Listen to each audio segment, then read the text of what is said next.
some point and hugged Suyu from behind. When there are no tribesmen around, Yaxiang occasionally reveals her feminine side. You woke up so soon. Why don't you sleep a little longer? Are you feeling better now? Well, I'm afraid I won't be able to sleep at night. And my magic power recovers very quickly. In recent times, my magic power seems to have increased a little bit. Yaxiang said softly. Well, listening to these casual words, Suyu's mouth twitched, and she couldn't help but think of the Versailles quotes of some academic masters when she was on Blue Star. Oops, how come I only got 97 points in this subject? It even brought down my average score. English? I'm just average. I don't review much, but I do well on the test. Huh, isn't it enough to just have hands? I had to drink a lot of stamina potions every day to improve my strength a little bit. Compared to the witch in the perfect awakening state, the speed and efficiency of the witch's power increase was so indiscriminate. Yaxiang's attention was quickly attracted by the bone bow under Suyu's feet, and she asked curiously, "This shape is the same as the bamboo bow. Is a new bow?" In fact, she had seen Kokoro holding it in her arms before, but she didn't have time to ask. Yes, it's much stronger than a bamboo bow, so I made a bow and bowstring specifically for it. Suyu suddenly asked, "Do you want to test its power?" "I just made a bow and arrow." "No, I still like the dagger and frying pan." Yaxiang shook her head. That was the first gift Suyu gave her, and it had great significance. After working for most of the afternoon, the 3-piece set of the domineering method was finally ready. There was nothing else to do at the moment, so Suyu planned to go to Winnie to discuss the matter of the iron mine. Winnie conveyed Suyu's request, and soon the small tree house was crowded with people. There were more people attending the meeting this time, and the newly joined Red Wolf and a Meow were also called over. The previous time, Suyu had created that middle school atmosphere on a whim, just to have some fun. Of course, she couldn't keep doing it forever. There weren't any extra stone blocks in the treehouse, so Red Wolf and a Meow stood aside. Unexpectedly, just as the meeting was about to begin, the lively and active Bai Hua poked her head out of the treehouse. Red Wolf's face suddenly darkened. "Hua, stop messing around. We need to discuss important matters within the clan. Go back quickly." "Father, is this about the iron mine?" Bai Hua glanced at Suyu and found that he didn't seem angry. In the past, Suyu only knew the human race, but now he was her own great witch. So, Bai Hua was still a little reserved and mumbled to her father. She and her father had experienced the iron mine incident together, so she naturally knew more. "Gomein." Suyu smiled at Bai Hua and waved. Bai Hua grinned, mustered up his courage, and slipped in. The petite Bai Hua took 2 steps and climbed directly onto Suyu's thighs, shaking her head and lying on a round table. Seeing this scene, the old father was overwhelmed with emotions and felt distressed. Bai Hua was one of their own tribe, and she was still a child, so naturally no one paid any attention to it. Except for Kokoro, who felt a little disappointed. It was clearly her place. But Bai Hua was so young, and she was considered her older sister. As an older sister, she should be more considerate of her younger sister. Sister Lin has always treated me like this, so I must endure it. After a period of silence, the girls all opened their eyes wide and waited for Suyu to speak. After counting on their fingers, it seemed that today was not the 7th day's round table meeting yet. What did Suyu want to say? Suyu did not say it directly, but asked Hong Lang to tell her what he knew first. Over 100 miles to the south, in a mountain range, there was an iron mine. The beast that had just been killed by the tribe had come from there. Everyone was shocked. They learned from Li that the beast had been fatally wounded during its encounter with Li and Yaxiang. But no one expected that this mountain beast could run such a long distance in such a dying state. If it were any ordinary wild beast, it would have died long ago without leaving even a corpse. The mountain beasts were extremely ferocious and had strong vitality, and everyone had a new understanding of them. When Red Wolf revealed that the place where the mountain beasts once lived was an iron mine, Winnie and Yaxiang were the first to lose their composure. Their brows knitted together in surprise. Iron ore had always been an elusive resource for them. They had encountered it before during their migrations, but it had always been occupied by powerful tribes, leaving them with no opportunity to mine. And we don't have the technology to smelt iron ore. Even if we take over the mine, it will only bring trouble. Winnie shook her head, her usual lazy demeanor gone, her expression serious and her brow furrowed. In response, Yaxiang nodded helplessly. This was indeed a weakness of their tribe, a problem that could not be ignored. Even if they were lucky enough to possess an iron mine and obtain sufficient or without the ability to refine it into ironware, everything would be meaningless. They would certainly not do such a foolish thing as taking it to a trading tribe to exchange for resources. The atmosphere was a little depressing for a moment. After Red Wolf mentioned the iron mine, the women understood why Suyu had asked them to come. He wanted to occupy the iron mine. They also wanted to, but the conditions did not allow it. Suyu, give up and develop while here. When we have enough strength, we can consider iron mines and the like. Or we can prepare enough resources and trade with tribes to exchange for ironware. Yashan looked at Suyu and said, "Yes, brother Suyu, that ore still needs to be smelted." Li also advised. The others also looked at him helplessly. Suyu couldn't help but smile, holding Yashan's hand, her eyes shining, full of confidence. "You don't have the technology to smelt iron, but I do." Not only were the priestesses stunned, but even Red Wolf and Miao were dumbfounded. What did Sudao just say? Chapter 107. Departure to the Iron Mine 2. Baihua opened his big, watery eyes and looked back at Suyu. The man's face was full of a confident smile. "What did you say, Suyue?" Yaxiang and Winnie came to their senses and asked in surprise. "I said I have iron smelting technology, which should not be worse than those of the Alliance. The technology produced by the system is probably an evolved version of Blue Stars. How bad can it be?" "You didn't lie to us, did you?" Winnie was still a little incredulous. Kukaluo was the first to defend her man. "Sister Winnie, brother Suyu wouldn't lie to us. If he says there is something, then there must be something." "I believe him too." There was only Suyu's shadow in Yaxiang's eyes. She pondered for a few breaths and nodded affirmatively. "You too. Fortunately, we are still sisters. Now, Suyu is the only one left in my heart and eyes." I didn't say I didn't believe it. I was just too surprised. Suyu came to the tribe, and everything she did was incredible. Winnie had long been accustomed to it. But this time, since it involves precious resources such as iron, ore, we will consider it more deeply. I also believe in Suyu. Winnie, he is the chief witch of the tribe and also our relative. He will not deceive us. Lin suddenly spoke. Winnie felt inexplicably aggrieved. You all turned into Suyu's shape one by one. Snort. However, Winnie knows the priorities, and now is not the time to joke or throw a tantrum. Suyu's speech made some things possible, and the direction of their tribe's development also needed to change accordingly. After Suyu's influence, Winnie and the others' thinking was no longer as rigid as before. Change and breakthrough are necessary for a tribe. When conditions allow, being hesitant will only hinder the tribe's growth. Wei and I looked at Suyu and said seriously, "Suyu, since you have the technology to smelt iron, then we can go and try that iron mine. Take it and use it for your own benefit." Yashang's eyes became brighter. "Suyu, what do you want to do? Just tell us." Suyu looked around at everyone and chuckled. "Don't worry. We certainly can't give up on the iron mine. But we have too little intelligence about it right now, so we can't act rashly. This mountain beast was beaten so badly and escaped. You can imagine how brutal the beast that defeated it must be. Just from the fangs that pierced its body, this beast is probably bigger than any mountain beast. This alone is enough to make us cautious." Suyu took a breath, her expression solemn. "So, if we want to occupy that iron mine, we must face an unknown mysterious creature, a monster that is more powerful than the mountain beast. Indeed, this is an issue that cannot be ignored." As soon as these words were spoken, everyone's eyebrows were all knotted. The mountain beast was struggling to death, but it was already so difficult to deal with. How powerful would the opponent be to defeat it? Hee, but there's also good news. At least we know that the iron mine should still be ownerless. Suyuanilis. This monster that drove away the mountain beasts would not easily allow human beings to run into its territory to plunder resources.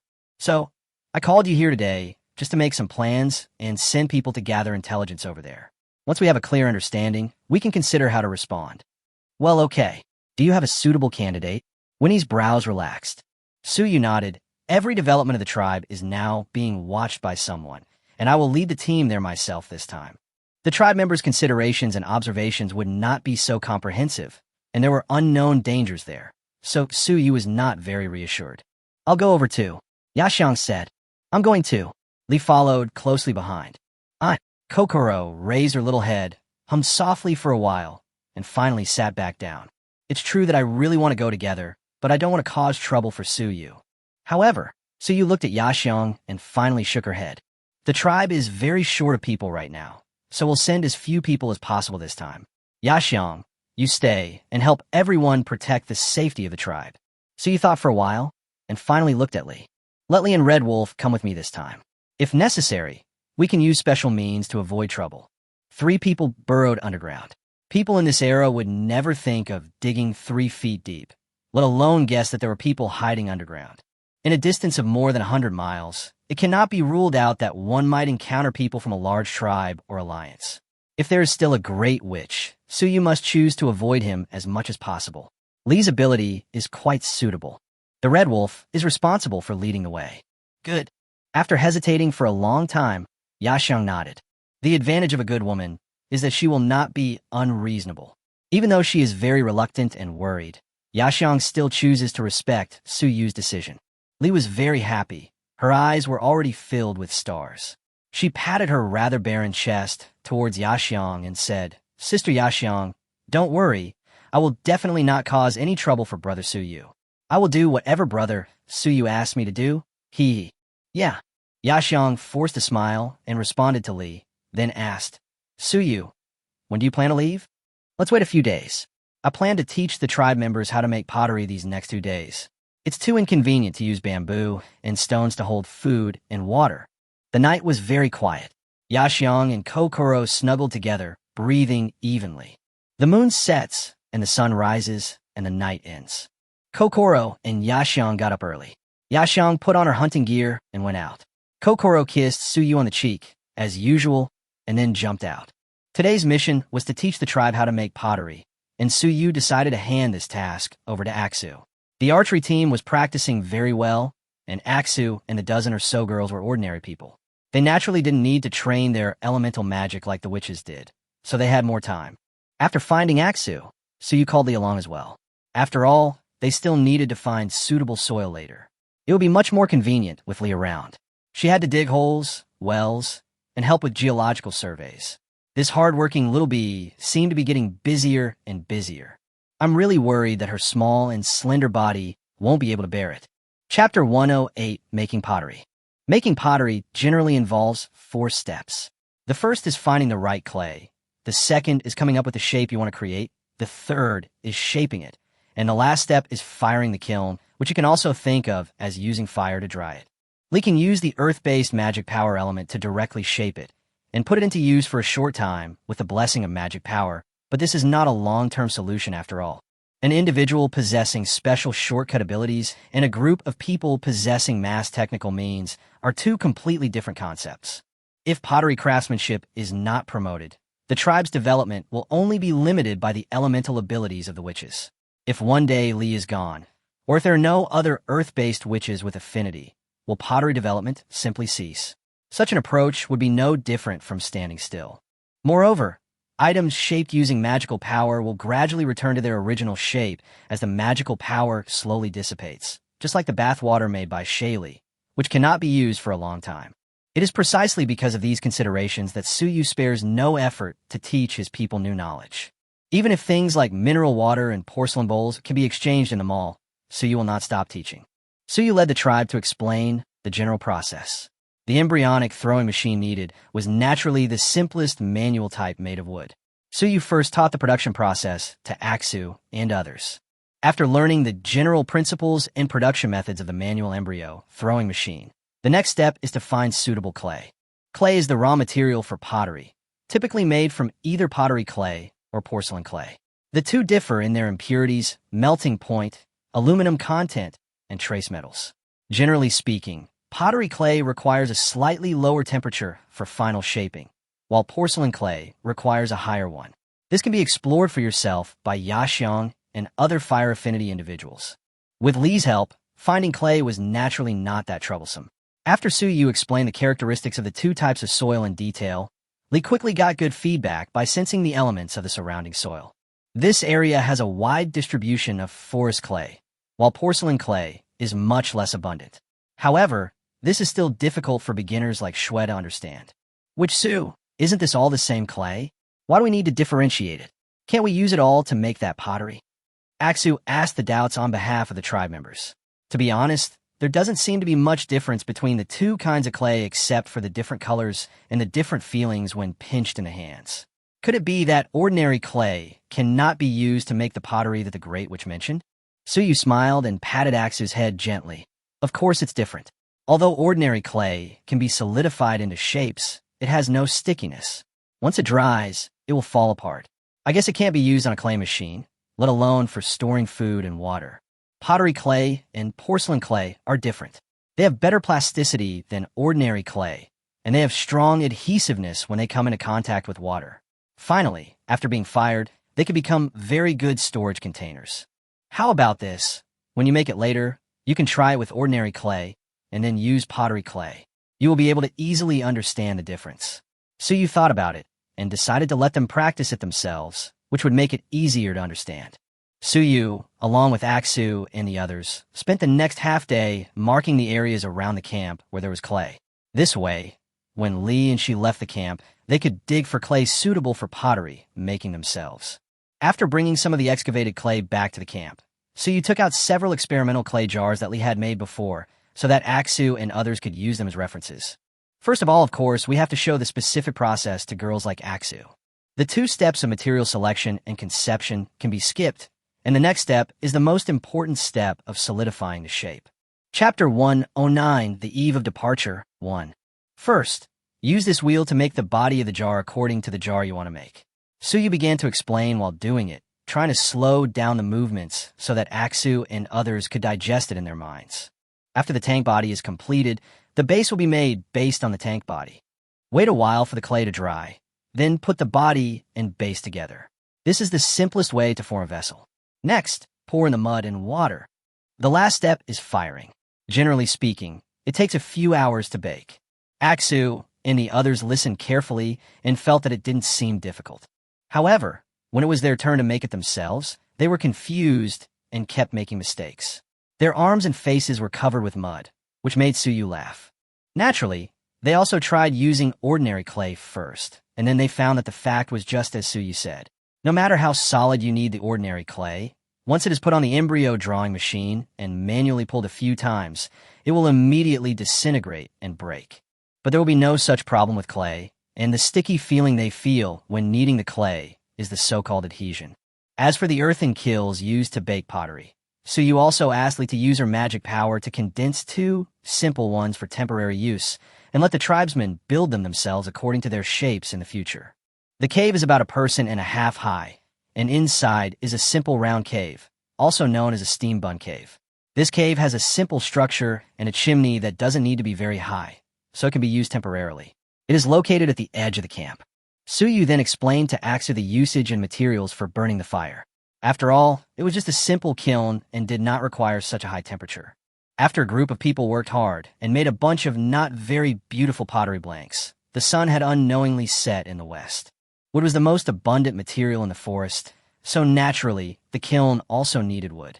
Aksu and the other girls were sweating profusely, and only when they finally placed the pottery into the cave did they breathe a sigh of relief.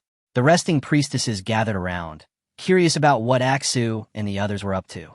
The flame was lit, and Suyu told Aksu some precautions. It would take a long time to complete the firing, so after leaving people to take turns to look after it, everyone also had time to rest. The next problem was not a big deal, and Aksu was very smart, so Suyu was relieved. She saw Yaxiong riding the moonlight leopard back from a distance and going to Kokoro's animal pen, so she followed with shining eyes. Today's harvest seemed to be very good, with a bunch of pheasants and a forest deer. Yaxiong called Kokoro over, distributed them a little, and then handed over those that needed to be slaughtered to the accompanying tribesmen. You came back early today. Are you tired? I'll grill some meat for you when we get back. As soon as Suyu finished speaking, Kokoro jumped over from the side of the animal pen. Brother Suyu, I want to eat too. Okay, I'll grill them all for you. Let's go. He smiled and grabbed Yaxiong's hand, and the 3 of them returned to the big house. Pulling aside the door curtain, Yaxiong untied the weapon from her waist, letting her hair fall down. Kokoro happily took out the wild boar meat she had stored and sat down obediently beside the campfire. The skill of grilling meat was already proficient, but before Kokoro and Yaxiong had always taken turns grilling. Suyu was busy with the development of the clan, so the two women actively took on the chores of the house. This might be simple for Kokoro, but it was a test in Yaxiang's eyes. In the past, Yaxiang used her own magical flame to grill meat. Since she lived with Suyu, she also started to learn to use campfire. At first, she didn't control the fire well and burned the meat into charcoal. Chapter 1, 10 The Eve of Departure 2. After a while, the aroma of barbecue filled the air. Yaxiang took the cooked meat sprinkled with chili powder and fine salt, took a light bite, but stared at Suyu without blinking. What's wrong? It doesn't taste good. No, I like this taste very much. When do you plan to leave? Yaxiang asked after a little hesitation. Kokoro pounced over with a whoosh and started eating the meat bit by bit like a hamster. The corners of her mouth were greasy, and Suyu had to wipe them off for her. Let's do it the day after tomorrow morning. I have to go check on Aksu and the others tomorrow. If there are no major problems with the pottery making, I'll feel more at ease. Aksu is very smart and learns things quickly. You can rest assured when you entrust things to her. Yaxiang also had a good opinion of Aksu. It would be better to say that she felt good about everyone in the tribe. I know, that's why I gave her the pottery-making job. Suyu smiled and said, after I leave, the affairs of the clan will be handed over to you. Yaxiang nodded and said, they are my people. I will protect them. You won't be angry if I don't take you out. Yaxiang glared at him and said helplessly, I'm not angry. I just feel uncomfortable. I used to live with my father and mother. After my mother died, only my father was left. After that, Winnie and I were forced to leave the tribe and wander here. I never thought I would meet you. Yaxiang spoke softly. She avoided many private topics and did not want Suyu to feel her pain. I never thought that I would be with you. You did it first. Suyu took advantage of the situation and gave a wicked smile, but was met with another cold stare. Yaxiang snorted, her eyes fierce but not murderous at all. Ahem. Suyu's face turned red. At this moment, Yaxiang held Suyu's face with a serious look in her eyes. Suyu, I've gotten used to living with you. I want to see you by my side until the day I close my eyes. In the tribe, many women have more than one man in their lifetime. If their man dies, he's likely to be spotted by another man and taken back to the tent to be taken care of. I hate that kind of thing. If one day you're gone, I'll just die with you. Yaxiang was not wrong. Such things had almost become the unspoken rules of the tribe. The tribe needs to be strong and pass on its legacy. Therefore, women are not only members of the tribe, but also indispensable and important to the tribal alliance. In their minds, there is no such thing as widowhood, so they will not let female tribe members die alone. The education they received since childhood has constrained the women's thinking. In their eyes, such things may just be a normal rule of survival in the tribe. They didn't resent or worry about having to follow a new man. Their only concern was whether they could get enough food and water for the unknown tomorrow. If a woman was a warrior herself, she might not even bother to think about it, but would just fall asleep and build up her strength for another day of hunting. Yaxiang, or rather Yaxiang's mother, is different. They have their own ideas. Suyu looked at Yaxiang's focused and solemn expression, held her somewhat cool hand, and felt warm in her heart. I will always be by your side. Suyu's lips curled up. You haven't given birth to a child for me yet. Yaxiang's pretty face flushed slightly. She had thought about this for a long time before, and nodded. Yes, she will give birth. Chapter 111 The Eve of Departure 3. It was a new day, early in the morning, and the crowing of roosters could be heard in the camp. The pheasants raised seemed to have suddenly come to their senses and began to learn how to tell time. The tribesmen found this novel phenomenon quite interesting.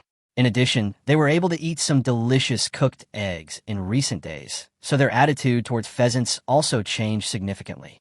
From the original set of jerky, it has become the current reserve jerky. To put it bluntly, the meat still needs to be eaten, but it can be kept alive for a while longer. According to Professor Suyu's theory, when it can no longer lay eggs or becomes sick, it can be slaughtered and eaten. A new type of cloth made from a mixture of mountain spider silk and linen cotton. The off-white fabric looks clean and is much drier and more comfortable than animal skins. It also doesn't smell like leather or feel sticky when worn. These are the latest batch of goods from Lin's clothing workshop.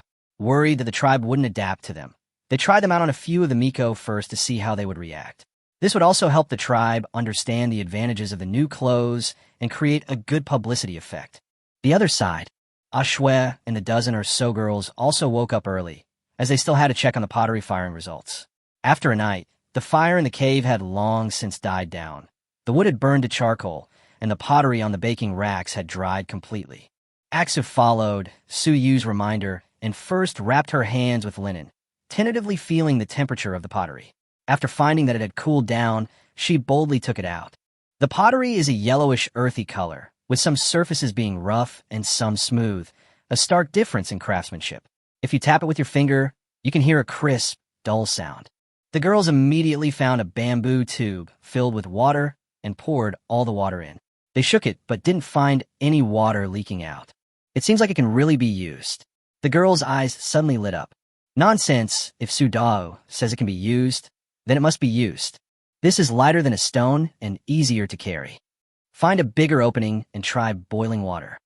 Axis suddenly said, because Suyu mentioned that pottery can be used to steam water or food, but the bonfire cannot be too strong, and it should not be taken down directly after cooking. It is best to find hay or cloth to pad it to prevent it from drying out and cracking. Axu remembers all these precautions carefully. They got to work right away, fetched water from the well, found some firewood and hay, and began the experiment not far from the cave. The two pots with the larger openings were clay pots. Ashui used a hemp rope to hang one of the pots by its edge and hung it on the rack. After lighting the bonfire, she stared intently with wide eyes.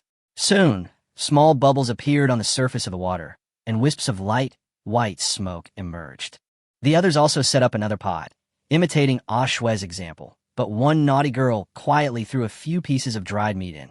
The time was not much different, and the water in the two pots began to simmer and simmer, but the smells were completely different. The food in Aksu's pot was bland and tasteless, with only a faint smell of lust. From the other pot, the aroma of cooking meat wafted out, which made one's mouth water and want to have a bite. The two pots were finally removed successfully, and everyone gathered together excitedly, using thin bamboo sticks to pick up the meat and small ceramic bowls to divide the soup, eating happily. My tongue and mouth were burned so much that I kept sucking in air, but I couldn't stop. The fact that boiled meat was more delicious than grilled meat spread throughout the camp within a few hours. After all, they used bamboo and stones to boil water, so they couldn't cook meat.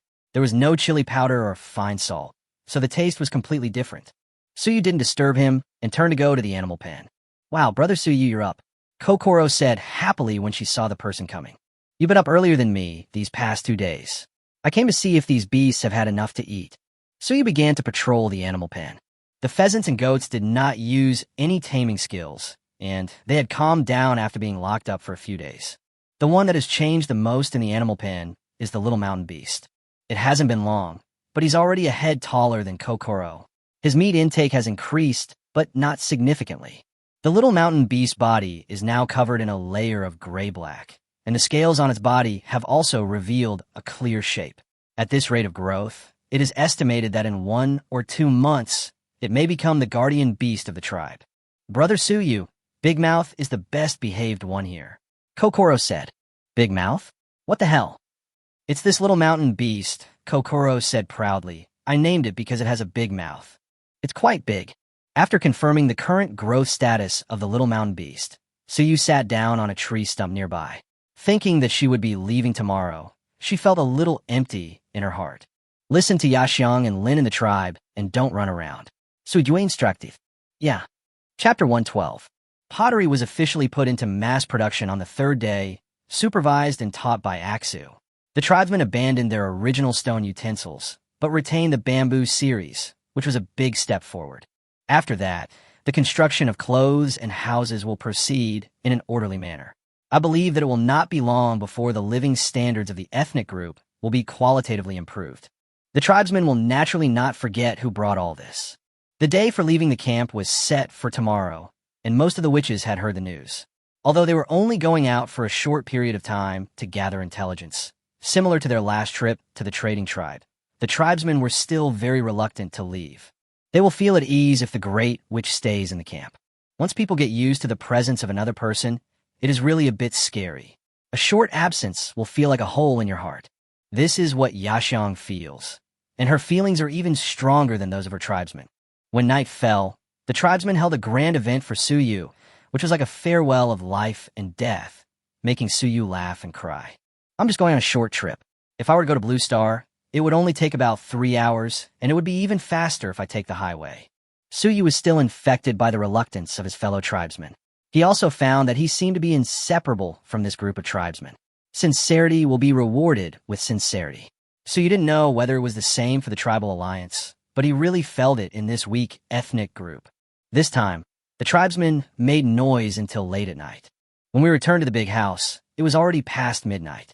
The first ray of sunlight in the morning slanted in through the gap in the big house, and tiny dust particles could be seen in the light curtain. Not far from the hay bed lay roasted meat and a ceramic bowl of well water.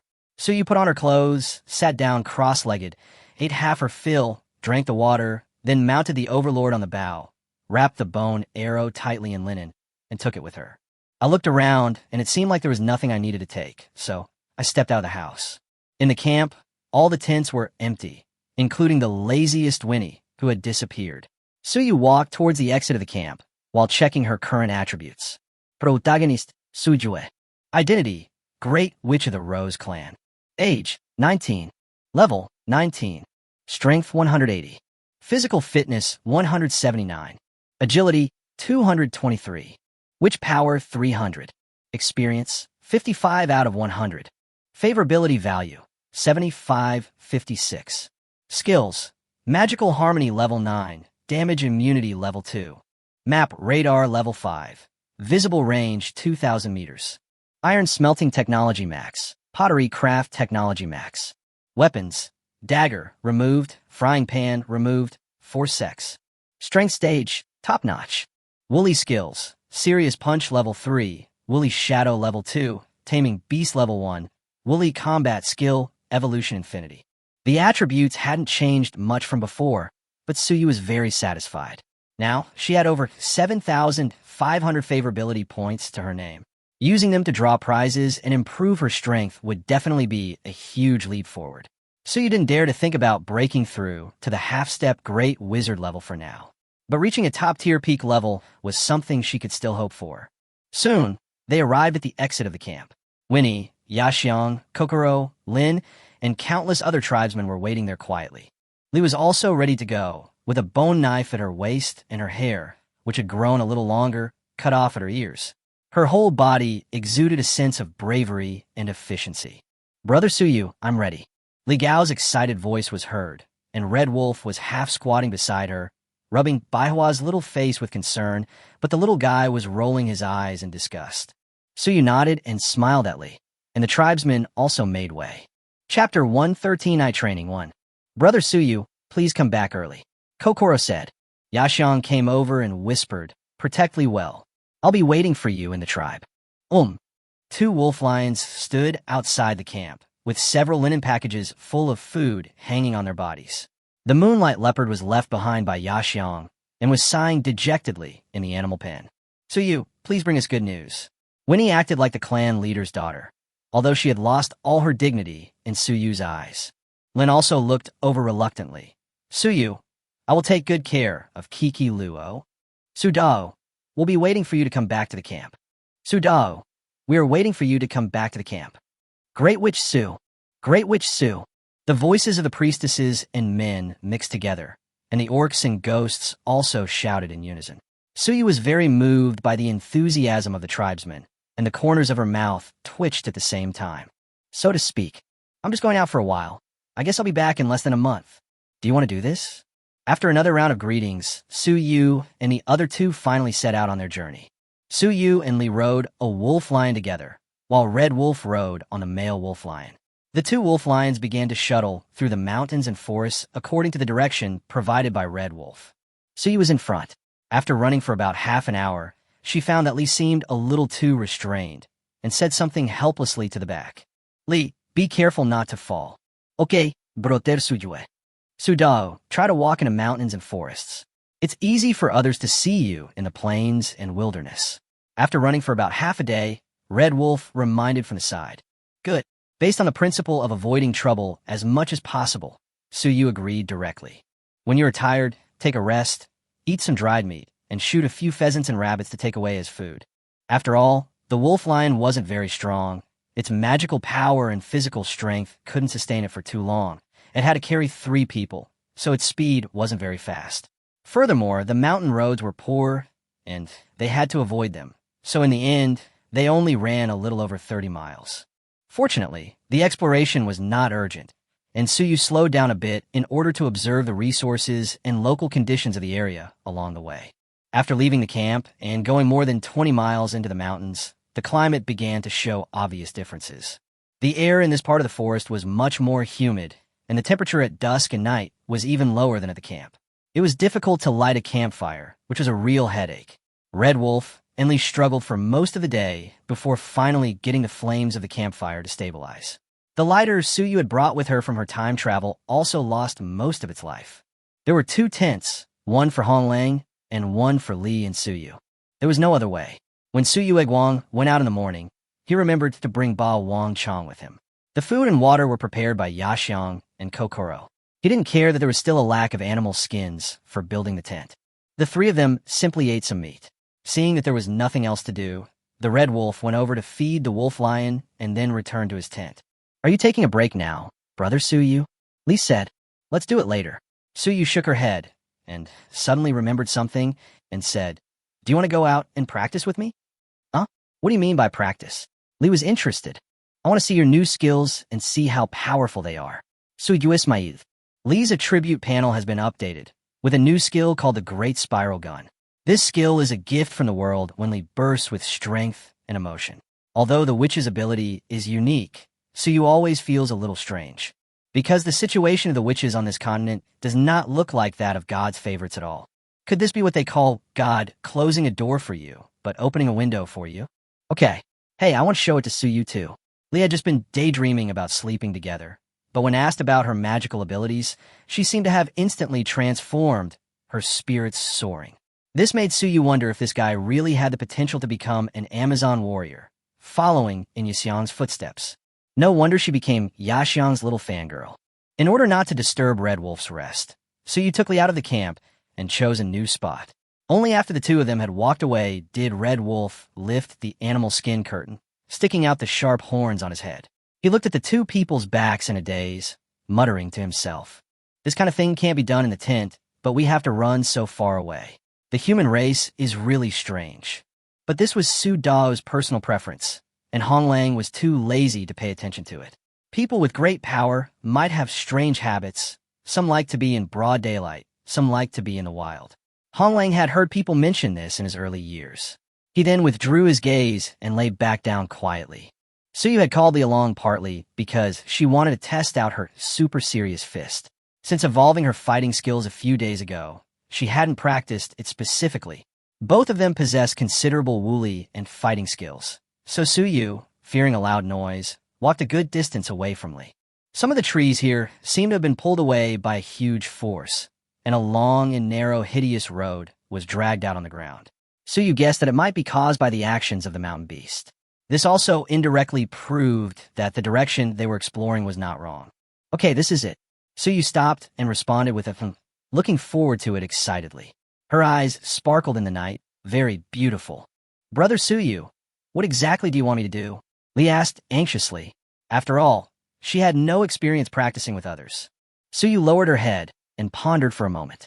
Of course, a real fight wasn't going to happen. What she wanted to know was the power of Lee's skills, the limits of her abilities, and to test the strength of her super serious fist. So, she could just let Lee attack her with all her might.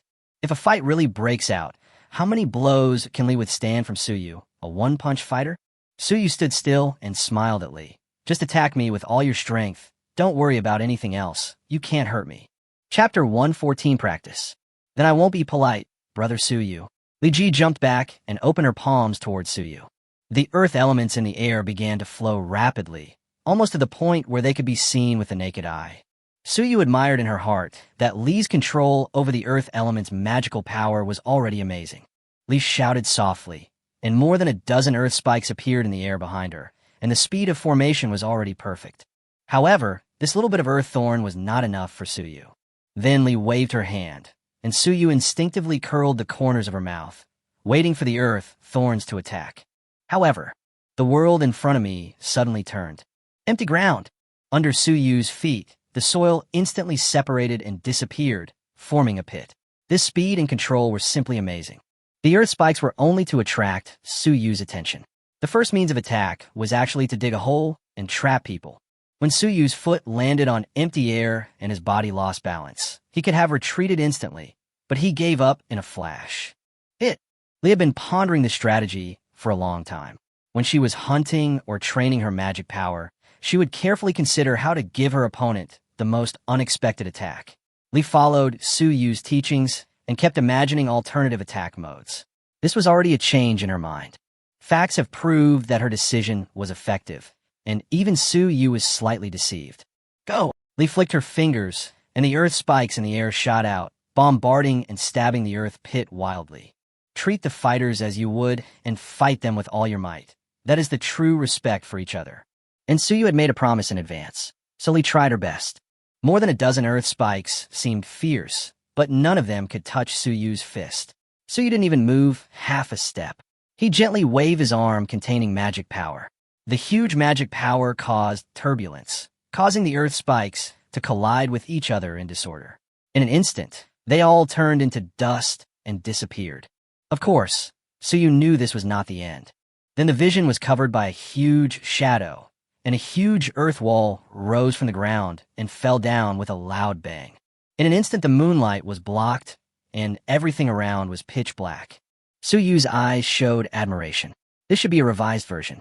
It is quite a good idea to use the earth pit to trap the opponent. But this was still nothing. Suyu swung a punch, breaking through the thick earth wall. In the night sky, Lee's figure leaped into the air, her hands already raised high. Suyu's pupils suddenly shrank, a heavy sense of oppression gathering, like an unopened weapon about to strike her. The magical power, mixed with the thick earth element, gradually solidified above Lee's head, becoming sharp, like a spear breaking through a mountain, and began to tear through the air. This is Lee's most powerful killer move. Big Earth Spear. The spear took shape, faster and more powerful than when it was used to kill the mountain beast before. Suyu had no intention of avoiding it.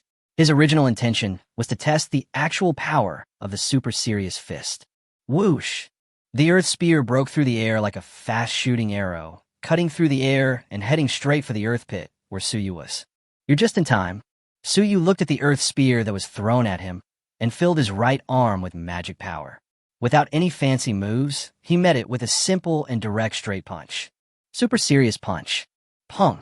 The two forces intersected in midair, and Suyu felt as if the resistance to her arm's swing had vanished. With ease and swiftness, she moved with impunity. However, the air, squeezed by the magical power, and the sudden surge of immense wind from her fist spoke of the immense power of this punch. Before Lee landed on the ground, the boss stared at the scene in front of him with his mouth wide, open in shock. The unique skills that he was proud of were shattered inch by inch and collapsed under Suyu's seemingly ordinary punch. Starting from the tip of the gun, it turned into countless pieces and was swept into the invisible storm airflow and dissipated into nothingness. This is too discouraging. Her big earth spear was powerful enough to fight against mountain beasts, but at this moment it was like a cheap toy and could not withstand the slightest blow. No, it's not that my fighting skills are too weak. But Suyu's punch was too powerful. While Lee was still dazed, Suyu had already jumped out of the pit and called out, Lee, practice more. Okay, broter Suyue. Lee Nudda. Chapter 1, 15 Meow Station. When we returned to the camp, Red Wolf and the others had already rested. After nightfall, the temperature in the forest began to drop, and the cold air invaded. For Suyu, it was nothing. At most, she could use her magic power to resist it. It was not a big problem. Sleep? Are you kidding me? Aren't you going to post 10 consecutive hits at a time like this? I silently said in my heart, Shall AI open the lottery system and start the 10-draw series? Immediately. Ding. Congratulations on winning the consolation prize of a bottle of stamina potion. Ding. Congratulations on winning a bottle of super stamina potion, the consolation prize. Ding. Congratulations on winning the consolation prize of a bottle of stamina potion. Ding. Congratulations on winning a bottle of super stamina potion, the consolation prize. 3 bottles of super stamina potion at once. Could this be considered a guaranteed reward? Suyu cursed the Go system inwardly and did another 10 consecutive hits. Ding. Congratulations on winning the consolation prize of a bottle of stamina potion. Ding. Congratulations on winning a bottle of super stamina potion, the consolation prize. Ding. Congratulations on achieving Brewing Technology Max. Forehead. Brewing Technology. What can this thing be used for? Suyu made a sound of poo, and her hands began to itch again. Hold on. Although the favorability value is still quite sufficient now, and you could be a little extravagant, you still need to be restrained for emergencies. The last one, 1,500 points of favorability, just disappeared like that. There are still 6,000 points left. It's stable. Ding. Congratulations on winning the consolation prize of a bottle of stamina potion. Ding. Congratulations on winning the consolation prize of a bottle of stamina potion. Ding. Congratulations on winning a bottle of 1982 Miao Dai wine. Ding. Congratulations on winning a bottle of super stamina potion, the consolation prize. Suyu was so upset that she kept saying, "What a guy. Today I am drinking." Suyu took out the bottle of Miao Dai wine that she had just drawn from her space pocket and looked at it for a long time. The packaging format was exactly the same as that of a certain wine from Blue Star, with an alcohol content of 50 degrees and an advertising pattern of a cat-eared girl in a shell. The wine is supposed to be good, but the problem is that I don't drink it. Even a bag of chips or a bottle of happy water would be more effective. Suyu threw the wine onto the bedside and went to sleep. Sudao, it's time to set off. Suyu opened her eyes when she heard a familiar voice. Outside the tent, I could feel the hot, muggy air and the bright light shining through the tent roof. The weather in the mountains was like a child's face, constantly changing. Outside the tent, the red wolf was eating dried meat and feeding the wolf lion. He breathed a sigh of relief after hearing the movement coming from Suyu's tent. It's time to go. Red wolf, Lee, eat something, pack up the tent later, and set off. Suyu also came out of the tent, stretched his muscles a little, and said, "Okay, Great Witch Su. Okay, broter Suyue." The tent was a makeshift one, so there weren't many odds and ends. Red Wolf packed it up in no time. Lee was also quick, though she found a strange, transparent bottle in the tent. The bottle was filled with white, clean water.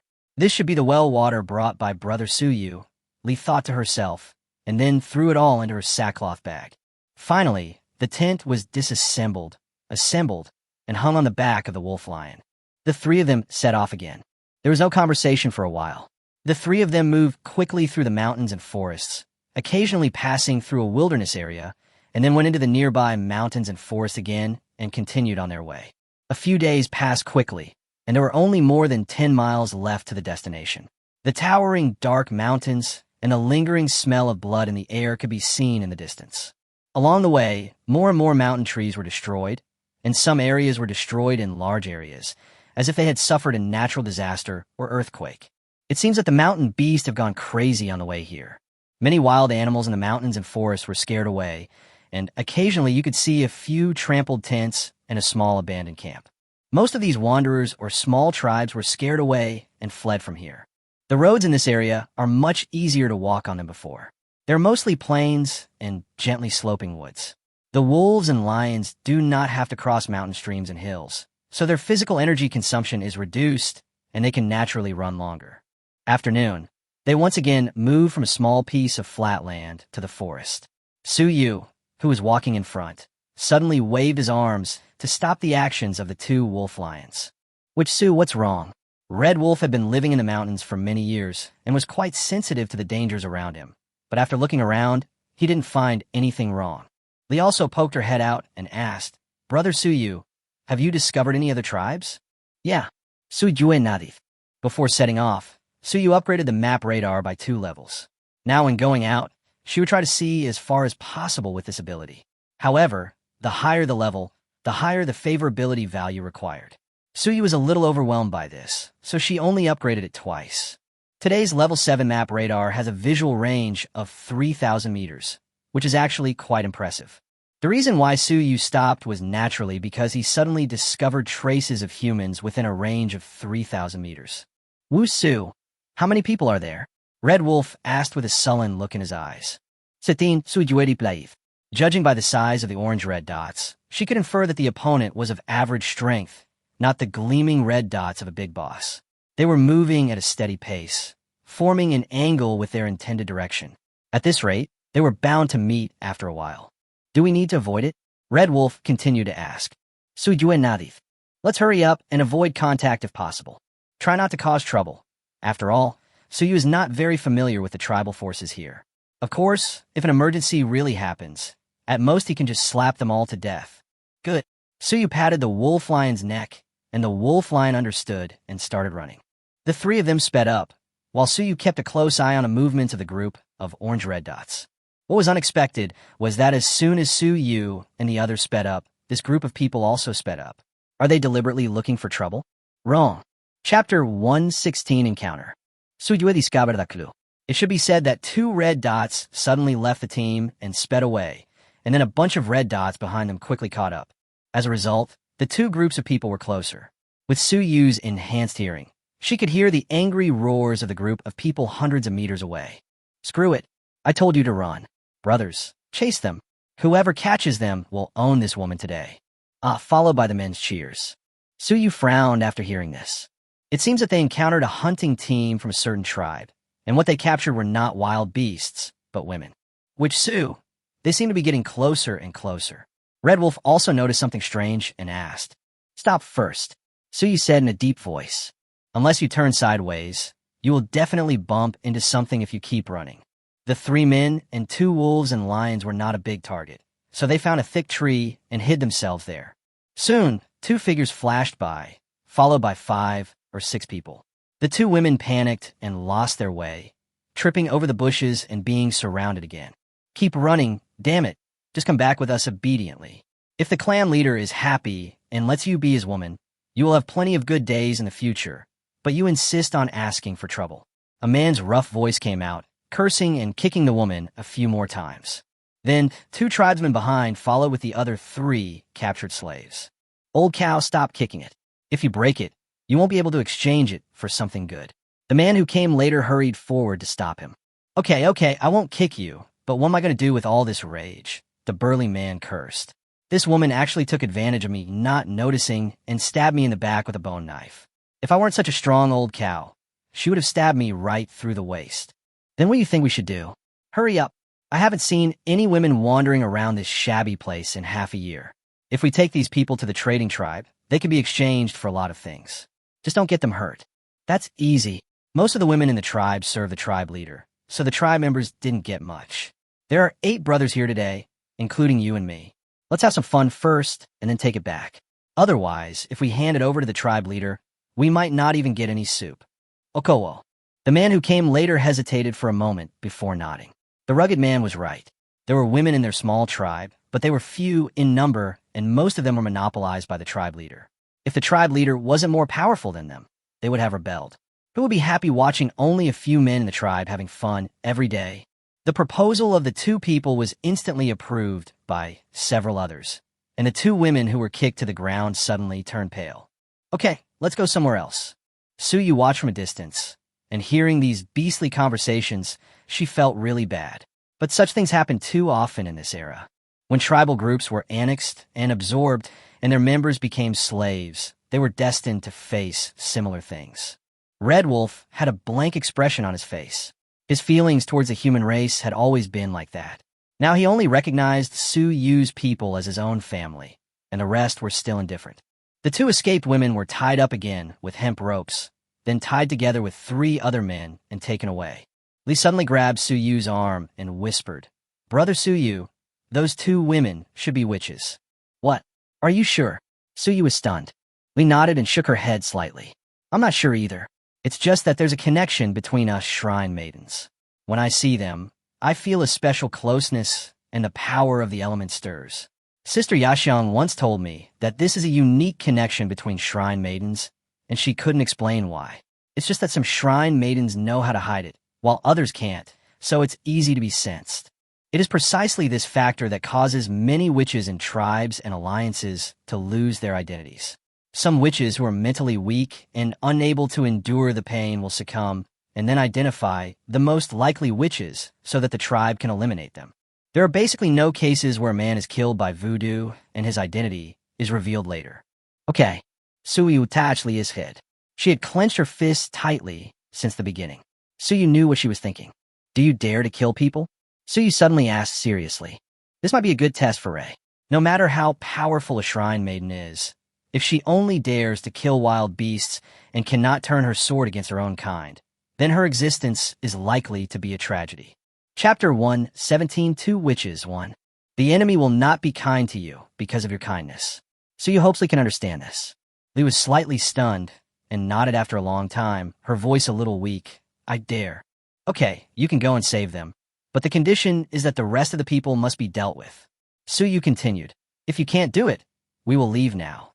Red Wolf said nothing and watched quietly from the side. He seemed to see his father teaching his young self. At that time, his father said the same thing to him. If you want to become strong and survive with your people, you must face killing. Okay, Brother Suyu, I understand.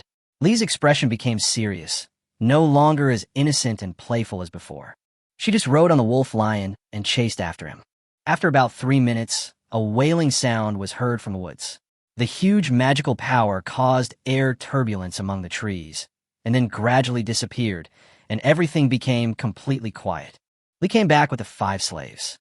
She was spotless, her body was a little stiff, her fingers were trembling, her breathing was heavy, and her chest was heaving. The 5 men were covered in blood and were trembling. Suyu walked over and gently held Lee's hand to calm her restless mood. Brother Suyu, I buried all the bodies together. Lee suddenly said. Now she was very fast at digging holes, so it would be much easier to deal with the bodies. Okay, go over and ask them some questions for me. Suyu nodded and told Lee what she wanted to ask. Lee is a woman and a shrine maiden, so if she comes forward to talk, it will always be more approachable for this group of people. All 5 of them were drenched in blood from head to toe, their faces bloodshot, their features unrecognizable. Their trembling bodies betrayed their fear at the horrific scene they had just witnessed, with the exception of the 2 women whom Lee suspected were shrine maidens. They were thin, and it was obvious that they had been malnourished for a long time. One of them was about the same height as Baiwa, thin and short, with blood splattered on her face, which was then wiped away by her own hands. At first glance, she looked a bit like a child of the ghost tribe. The other one was more normal, almost 1.7 meters tall, wearing a tattered animal skin dress, revealing the pale skin underneath. Their physical condition was worrying, but their eyes were brighter than the other 3. They stared at Lee in front of them without blinking, and occasionally glanced at Suyu and the silent red wolf beside them. Lee's identity no longer needed to be concealed. Ever since she rescued someone in the woods just now, this group of people had more or less guessed it. Able to use the earth element of magical power, this young girl is a witch. But at the same time, they can't believe it. Is the power of a witch so strong? Which tribe are you from? How long have you lived here? Our tribe doesn't need slaves. We will let you go if you explain clearly. Lee followed Suyu's instructions and asked directly without paying attention to the group's puzzled looks. They live in this area, which is very close to where the mountain beasts live. I believe this group of people will know something. A slave who was previously captured now has the hope of regaining his freedom, so if he is smart, he will naturally give it more consideration. The 2 women looked at each other, silent. The other 3 hesitated for a moment before a middle-aged man cautiously stepped forward and replied, I'm from the Tata tribe, and they're from the Bull tribe. We've lived here for almost 2 years. 2 years, Lee continued. Then how many forces are there around here? Do you know? Chapter 118 Two Witches 2. The middle-aged man did not hesitate and answered. There used to be 3, including our Tata tribe, as well as the Stone tribe and the Bull tribe. Then the man's eyes dimmed, as if he recalled something bad. His hands and feet began to tremble with fear, and with a face full of tomato juice, the scene was a little scary. Just 2 days ago, wild beasts from the distant mountains suddenly broke out and attacked our land and people like crazy. We had no way to resist. People in the camp were killed or injured, and in the end, only a few survived. After that, we ran into members of the Bull tribe who had also escaped. Since we had nowhere else to go, we temporarily lived together. Lee nodded. So, the people who just captured you are from the Stone clan? Yes, the middle-aged man said. Their tribe shouldn't have been affected much. Most of their warriors are unharmed. The Stone tribe has often robbed us of our things, and there's a lot of conflict between us. After discovering our camp was destroyed, they've been sending people to look for us, hoping to capture the remaining people from both tribes and take them as slaves. So what do you know about that mountain beast? The middle-aged man frowned and sighed for a long time. That mountain beast lives in the mountains more than half a day's walk from here.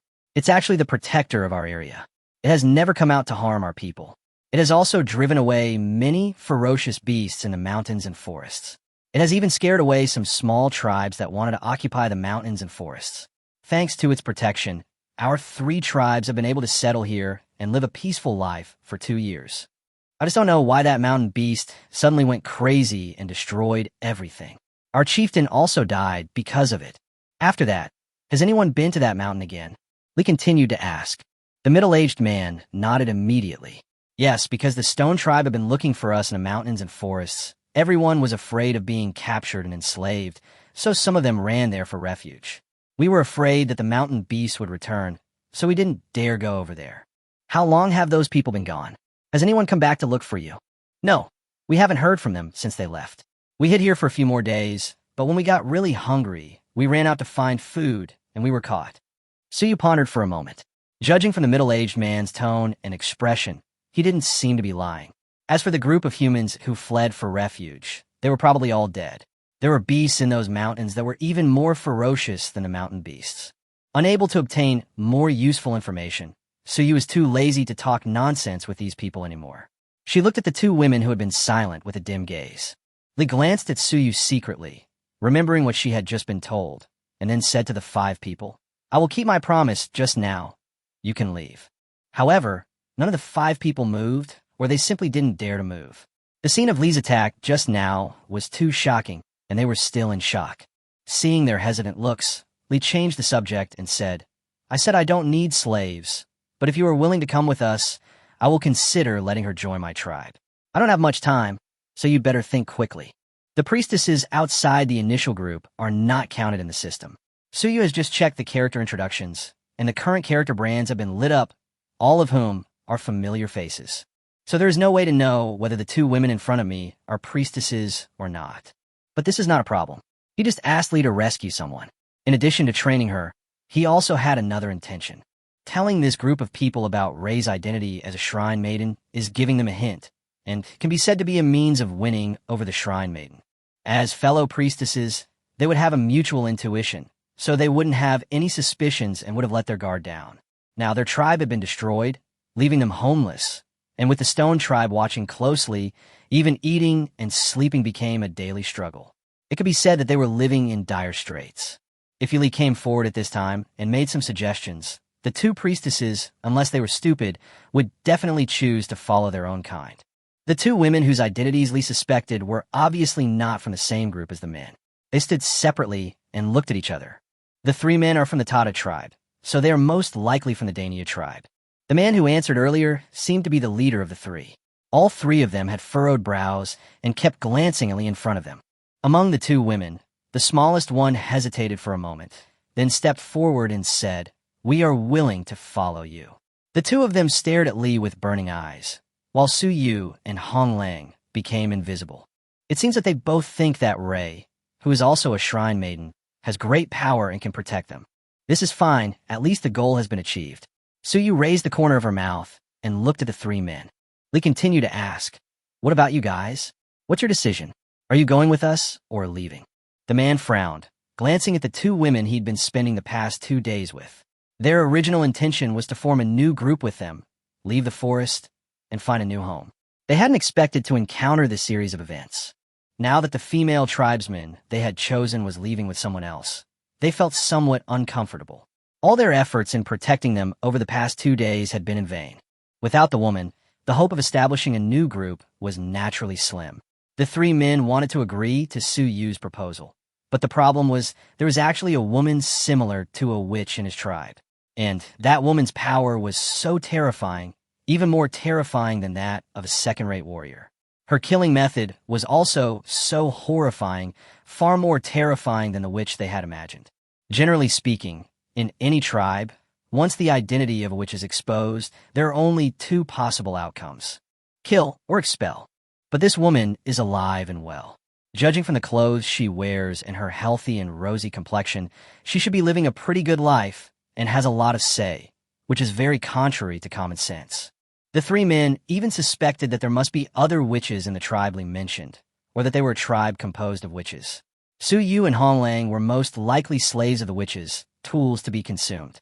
What other purpose could the witches have in recruiting men into their tribe? It's easy to imagine. But this was ultimately their imagination, based on the fact that Li was a shrine maiden. After all, they weren't stupid. If she really was a shrine maiden and wanted to take them away, why would they waste so much time talking? Wouldn't it be easier to just capture her? The men wanted to confirm it, and seeing that Li had not shown any ill will towards them from beginning to end, they became bolder. After all, this group of people had been kind to them from the beginning and had even rescued them. The middle-aged man hesitated again, and finally asked nervously, "Elder, are you a witch?" "Yes," Li answered without thinking. Chapter 119, Free Pickup. She had seen all three of them's conflicted looks and naturally understood what they were thinking. However, her own goals were different, and these three cowards didn't count, so Li didn't hold out much hope. Plop! The three men's hearts were pounding and almost in their throats. On the contrary, the two women's eyes were shining brighter and their brows were relaxed. "How about it? What do you think?" Li asked. The middle-aged man finally shook his head, his voice trembling slightly. "Let's leave." "Okay, then I wish you good luck."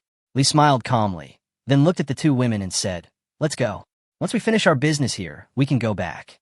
The two women looked at each other and nodded. It was not until Su Yu and her group left and disappeared that the three men came back to their senses. Life must go on. If you don't want to become a slave of the Stone Tribe, you have to leave this forest. Or, like the missing tribesmen, seek new refuge in the mountains.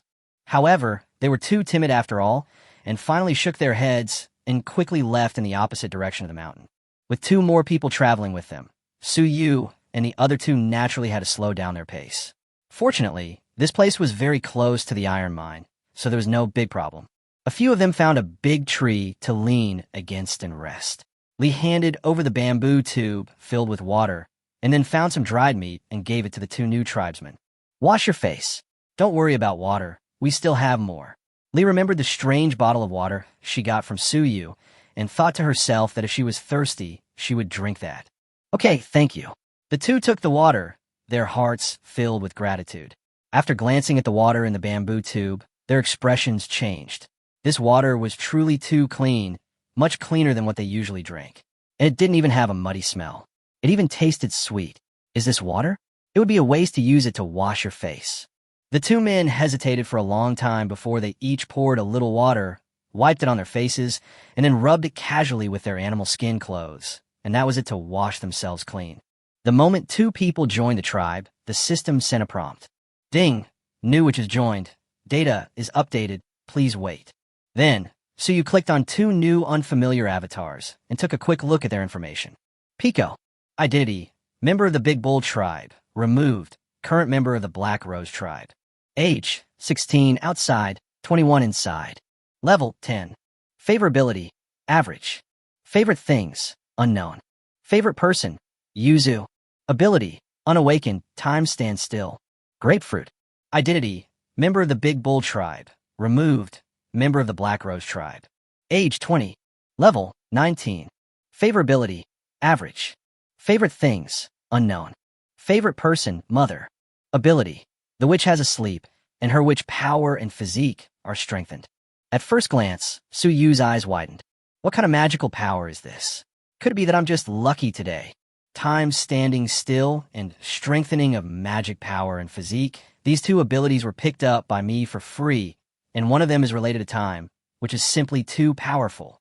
Originally, Su Yu didn't quite understand the column about Pico's age, but now she understood. The girl used her magic power to stop the time in her body. No wonder there are two ages. As for the other ability, the woolly physical enhancement ability, if combined with her own woolly combat skill evolution, her combat power would at least be raised to a higher level. However, hers should be a continuous buff with a time limit. Why are you guys washing so badly? At this moment, Li finished her meat jerky and walked over.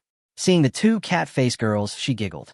She grabbed the bamboo tube, poured out the water, and helped them wash again.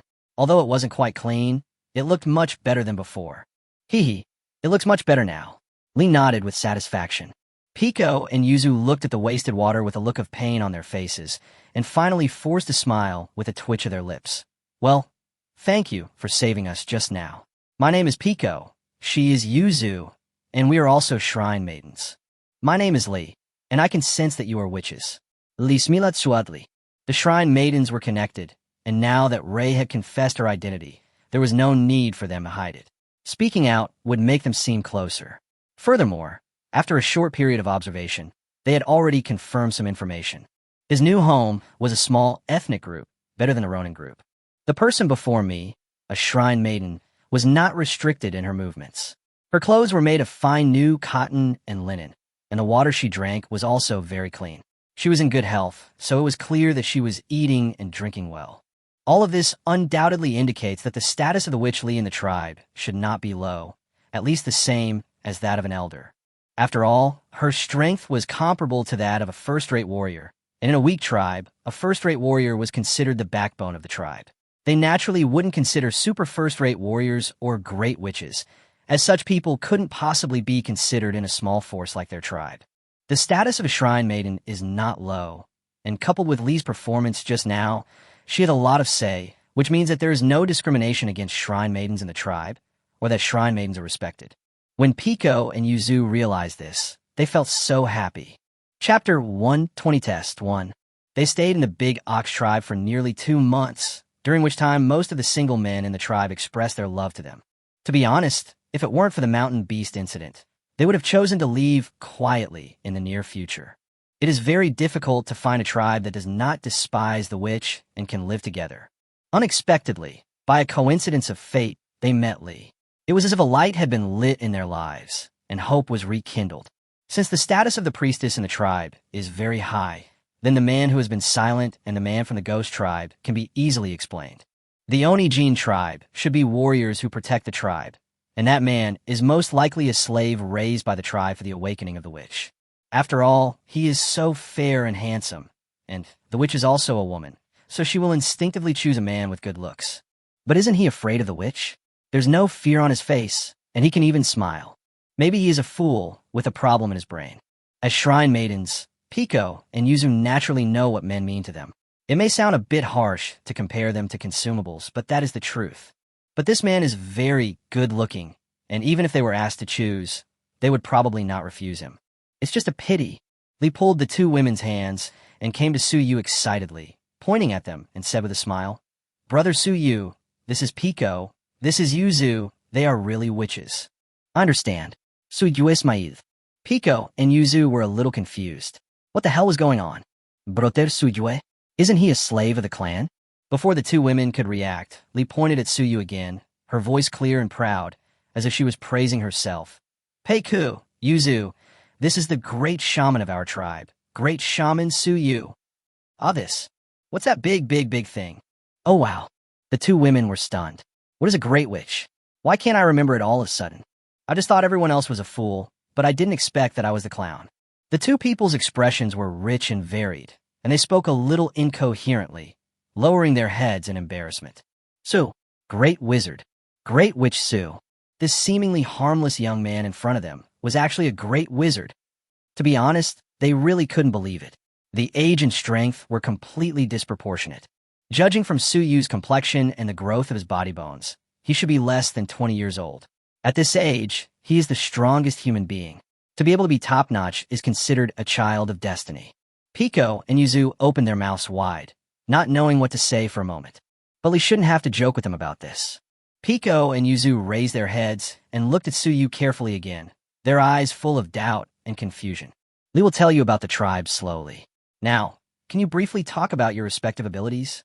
Suyu was very interested in the abilities of the 2 women, but the system did not provide much introduction to the abilities of the witches, so she could only ask on her own. Pico hesitated, then stole a glance at Li. She seemed to have immense trust in Grand Witch Su. For a witch to have such faith in a man was enough to prove that he had some extraordinary qualities. Not to mention that he had already ascended to the position of Grand Witch at such a young age. Moreover, to put another way, many of the witch's abilities are useless in the eyes of the world. For example, myself. Peiku stopped being pretentious and nodded in response. "Great Witch Su, I can stop my own time, so I stopped my body at the age of 16, avoiding the awakening of the witch." "Can I use special magical powers, even without awakening?" "Special magical power?" Pico asked doubtfully. "Yes, generally speaking, the abilities of a witch are all related to the elements of heaven and earth. Yours is a special ability that has mutated. Ordinary elements of heaven and earth cannot be used unless they are awakened. Sujue explained. Is that so? I'm not sure about that. Pico shook her head. Perhaps because of its special abilities, its operating mode is different from that of the elements of heaven and earth.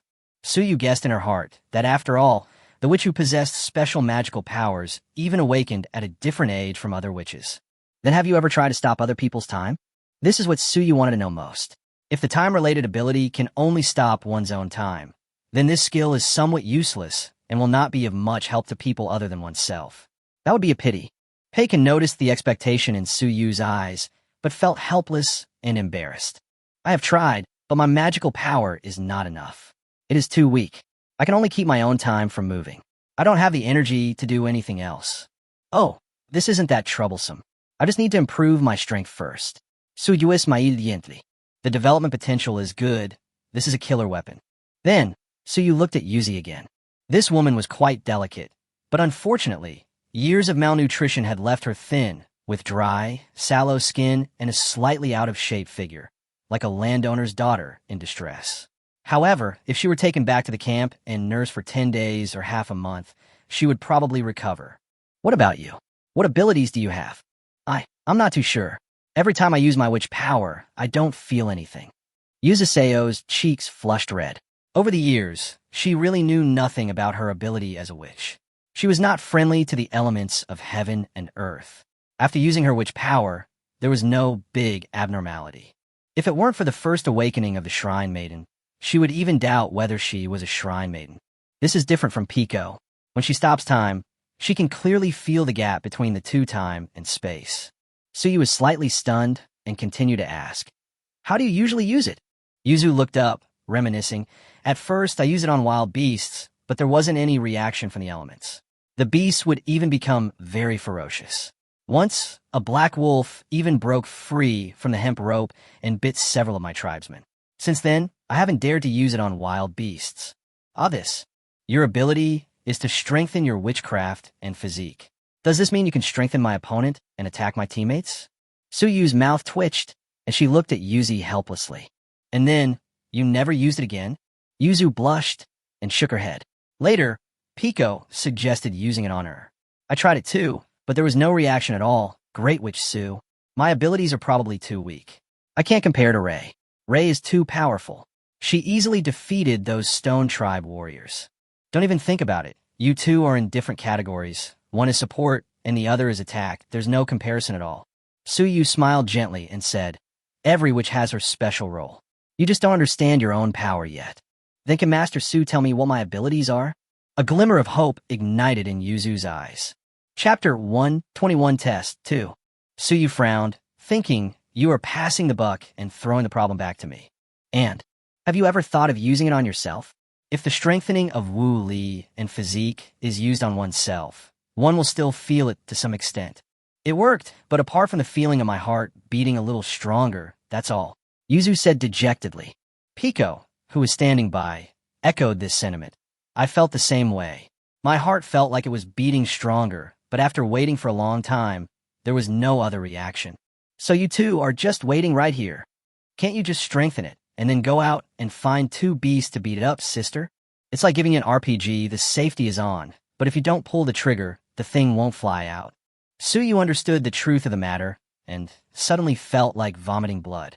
Fortunately, the group of witches in the tribe have given him enough immunity, and he has developed a little patience with the witches' wild and imaginative ideas and styles. Suyu scratched his head, glanced at Lee beside him, and came up with an idea. He then said to Yuzi, your ability is strengthening, but I'm not sure how far it can go. So, use your magic power to strengthen Lee. Strengthen? Yuzu didn't seem to understand the meaning of the word and tilted her head. Yes, it can improve someone's physical fitness and magical power, making them stronger in a short period of time. So, after you strengthened the beast before, it had the strength to break free. Brother Suyu, does this mean I can become even more powerful? Lee also became interested. That's roughly how it can be understood. If the level of enhancement is high enough, it can truly be considered a god-level skill. Then I'll try. Yuzu nodded, then opened her palm towards Lee and channeled her magical power. Lee could clearly feel the magical power surging and expanding within her body, feeling that she was omnipotent at this moment. The stronger your own power, the clearer your feelings will be. This is like the numbers 0 and 1, both multiplied tenfold, but the results are shocking. This is also one of the reasons why Yuzu and Pico failed to accurately perceive the changes in magic power. Big spiral gun. Rei felt the surge of power reach the valve, then raised one hand, and a huge amount of earth element instantly gathered and condensed, moving even faster than before. Even though they had witnessed the power of this move firsthand, Red Wolf, Pico, and Yuzu were all terrified by the massive earth spear. "How do you feel?" Suyu asked. Lee's eyes sparkled, and she was extremely excited. "Brother Suyu, I feel that the earth spear has become thicker and more solid, and it is several times stronger than the previous earth spear. It is indeed a size larger in appearance, and the oppression and sense of crisis generated by the magic power are also heavier." Suyu moved, leaping up and grabbing the earth spear in her hand. The spiral earth spear, controlled by an external force, began to vibrate violently. Like an unrestrained dragon, it struggled to break free from the iron net that trapped it, emitting a shocking roar. The buzzing sound never stopped. Pico and Yuzu were both stunned. The earth spear that Rei had used to kill everyone was caught in someone's hand, and it had completely lost its ferocity. Is this the power of a great witch? It's a bit too strong. Suyu's eyes lit up. Only through direct contact could one truly perceive the significant change in power. He had fought Lee before, so he knew the power of the earth spear. The one in his hand was undoubtedly 4 or 5 times stronger. Even if he faced a mountain beast again, he would have the possibility of directly breaking through its scales. If I were to use my magical power and fighting skills to evolve on Lee again, this girl would probably go to heaven. In the system, the built-in CD for the evolution of Wooly combat skills only has about 10 hours left, and Suyu couldn't help but have an idea in his mind. The dragon wanted to break free, but destroying it forcibly might trigger a large-scale turbulence of magical power. Suyu then raised her hand and threw it into the air. The large spiral gun sprayed out like a cannonball, streaking across the sky. Suyu then clapped her hands and came down. He had no idea that his casual shot would cause the Stone Clan, several miles away, to scream in despair at the sudden blow from the earth gun. Pico and Yuzu were now completely convinced of Suyu. At least she could control the homemade gun with her bare hands, which they had never dared to imagine. "Your ability is very good. Practice more in the future." Suyu smiled at Yuzi with satisfaction. The abilities of the witches have the possibility of improvement, and this kind of powerful buff is naturally the stronger the better. It was the first time in her life that someone praised her magic power, and Yuzu's face turned even redder with embarrassment. "Okay, let's rest for a while, and then we'll set off." "Okay, broter Suyue." Lee was also very excited. Only those who have experienced it personally will understand the feeling of being injected with chicken blood. But then the effect disappears, and you feel a little wilted and empty. At the same time, the Rose Tribe camp about 100 miles away. After a busy day, the tribesmen gradually put down their work. Having not seen Great Witch Su strolling around the tribe for several days, the witches felt a little empty inside. Si Jiao and the others worked tirelessly to build the stone and wood house. Suyu's house was already completed, and they were now laying the foundation and framing the wooden beams for the clan leader and his people. Yaxiang had been coming home late the past few days, always returning from hunting in the sunset. Her face was a little sullen, rarely smiling. It was normal for her to feel down without her husband around, and the Miko were understanding.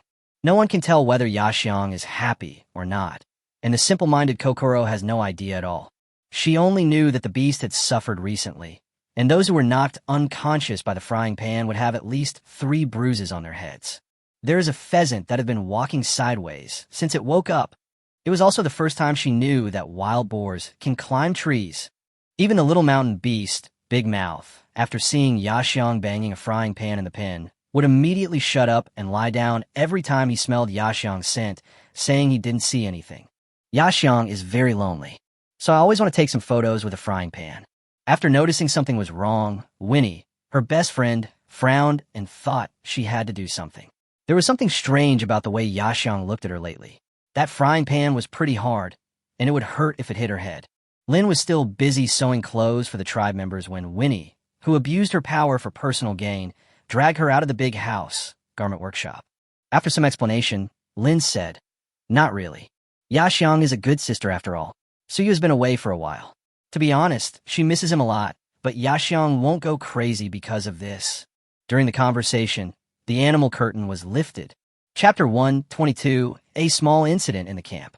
Yaxiang walked in with a frying pan in her hand and a melancholy look on her face. She looked at her two sisters with a faint gaze, glancing at their beautiful and slender bodies several times. The bottom of the pot made a crisp sound when it crackled in my palm. Ahem. Lin immediately grabbed Winnie's waist with her little hand. Let's plan it. That night, the three sisters and Kokoro cooked wild boar meat and rabbit meat in the treehouse, along with apples, peppers, and some cabbage that was forced to grow when it was only half ripe. Kokoro smelled the aroma of meat and watched Winnie sprinkle chili powder on it and put in the cabbage. Her eyes were full of stars and tears flowed from the corners of her mouth. Come on, Yaxiang, eat more meat. Winnie kept an eye on Yaxiang's facial expression. She hadn't smiled since she entered the room. Was that okay? This wasn't good. Lin immediately followed suit, picked up the shiny cooked rabbit meat with bamboo chopsticks, and gently placed it into the ceramic bowl in front of Yaxiang. Lin, I cooked a lot of your favorite rabbit meat today. Yaxiang looked at the two of them suspiciously. Don't you like rabbit meat too? She picked up a few pieces and put them in her mouth. It was salty and spicy, but it just felt tasteless and not delicious. Sister, I like to eat it too. Kokoro was still making trouble, holding up bamboo chopsticks in protest. My two sisters usually take good care of themselves, but today they seem weird and don't even pick any meat for themselves. Kokoro, be good. Sister will pick it up for you. Yaxiang looked at the pieces of cooked meat being taken from the ceramic bowl, but she didn't have much appetite. She passed them to Kokoro and touched her head. Kokoro is still growing, so she should eat more. Hey, Sister Yaxiang is so nice. Kokoro ate the rabbit meat and hugged Yaxiang's waist. Suddenly, she remembered what Sister Lin had told her. She immediately said, Sister Yaxiang, let's take a bath together tonight. Yes, yes, yes. We sisters haven't taken a bath together for a long time. Don't leave tonight. Winnie quickly responded. The best way to cultivate feelings is to be honest with each other. When we were young, the three of us often slept in the same bed. If we talk to her in private a little more, maybe Yaxiang's mood will ease up. Yes, Yaxiang. I was embarrassed to ask you to come over when Suyu was at the camp. Lin said with a smile. Yaxiang subconsciously recalled the time when she and Suyu took a bath together. She felt empty and a little depressed, but she didn't want to refuse her good sister's suggestion, so she nodded and agreed. After dinner, the tribesmen quickly helped to prepare a basin of bath water. Winnie and Lin lowered the animal curtains and hurriedly helped Yaxiang to take off her clothes. They also threw the frying pan and dagger on her waist away. Kokoro saw the frying pan fall to the ground with a clang. She reached over and quietly kicked it again, sending it careening into a corner and out of sight. Having witnessed the miserable state of the beasts over the past 2 days, Kokoro was a bit wary of this weapon. The two sisters were like serving the empress. As soon as Yaxiang stepped into the tub, they followed suit, one on each side, and plopped in. The full tub of well water suddenly overflowed. Kokoro puffed up her lips at the sight, saying, Why don't you take me with you to play? Sister, wait for me. I haven't come in yet. Kokoro was in a hurry. She quickly tore off her clothes and climbed in by holding the edge of the basin. Okay, it was already a bit crowded for 3 people to take a shower together, and now there were 4 of them stewing in one pot. Sister Yaxiang, the water is a little cold. Kokoro snuggled into Lin's arms and shivered subconsciously. The temperature in this mountain forest drops sharply at night. After being used to taking hot showers, Kokoro no longer likes cold water. Wait a minute. Yaxiang touched Kokoro's head with a loving look on her face. Winnie and Lin said it was a good job, and they had actually been conquered by hot baths a long time ago. The flame's magical power immediately flowed through the water, and soon Winnie and the other 2 could feel the water temperature rising. Their pores relaxed, bubbles formed on the surface of the water, and white steam rose like smoke, bringing a sense of comfort and making them feel drowsy. Winnie simply sank her body into the water until her mouth and nose were submerged, leaving only a pair of eyes outside, with the word comfort written all over her forehead. The air exhaled from her mouth turned into gurgling bubbles, and Kokoro became more energetic when she saw it. Sister Winnie, I want to play too. Kokoro twisted her body in Lin's arms and sank underwater. Gulp, gulp. Gulp, gulp. Winnie, Kokoro, stop playing with the bathwater. Lin was a little helpless. She had clearly said that she was here to comfort Yaxiong, but she had completely forgotten everything. Look at Yaxiong again. Okay, only 2 eyes are left. Gulp, gulp, gulp. Even Yaxiong started to play. Could it really be that fun? Lin hesitated and moved her body, and then buried her head involuntarily. Gulp, gulp. In a treehouse, the only sound was the sound of bubbles rising on the water. For pairs of eyes stared at each other, and then their brows blossomed. The women's laughter rose and fell until a loud crackling and crashing sound was heard, and then it became completely quiet. This. The 3 women sat on the crumbling wooden boards, their expressions dull as they watched the bath water flow all over the floor. What's wrong? Lin was the first to wake up. It seems so. Yaxiong nodded. This is too fragile. It's all Suyu's fault. Winnie immediately found someone to take the blame. Hikokoro was still sitting in Lin's arms, laughing happily. Ichu. Suyu, who was on the road, sneezed inexplicably and rubbed her nose. She wondered if it was because of the sudden change in the climate in the mountains that she caught a cold. Logically speaking, I have a top-notch physique, and my inner strength is as strong as a bull, so I shouldn't catch a cold. Who must be thinking about me? Chapter 123 Investigation 1. Lee behind him put her head on Suyu's shoulder. She was already used to being so close to Suyu. Her arms tightly hugged Suyu's waist as she glanced at the 2 women on the back of the other wolf lion from the corner of her eye. Because the destination was not far away, and the 2 witches that Suyu had just recruited were very thin, Red Wolf took the initiative to give up his mount. He was not idle either. He went into the woods, first to explore the way for Suyu. Unexpectedly, this second master also had the side of a caring old man. Suyu Ismail. No wonder he had such a high prestige among the ghosts, and had such a lovely daughter. With only 3 miles left, Suyu slowed down considerably. After all, the road ahead was unknown and fraught with unpredictable dangers, not limited to the mysterious beast. Iron ore was a scarce resource, so it was not surprising that other tribes discovered and attempted to occupy it. The closer we got to the mountain range, the more messy and dilapidated the forest looked. Big trees that had been torn in half, and trenches scratched by claws and rocks were everywhere. These were undoubtedly caused by the madness of the mountain beast. After experiencing the battle with the mountain beast, Lee maintained a good mentality. Her eyes were burning, and she looked around curiously, full of energy. Pico and Yuzu were relatively calmer. They'd nearly been wiped out by the mad beast, and they were still terrified. They feared it would reappear and wreak havoc. They'd managed to escape the previous time, but if it struck again, they might be doomed. Of course, they didn't know that the mountain beast had died in a valley 100 miles away, and the woman who dealt it the final blow was right next to them. After walking about another mile, Suyu frowned instinctively. The magic power in the air began to become chaotic, complex, and disordered. Various magical powers of varying strengths filled the surrounding air, covering almost half of the mountains and forests in front of them.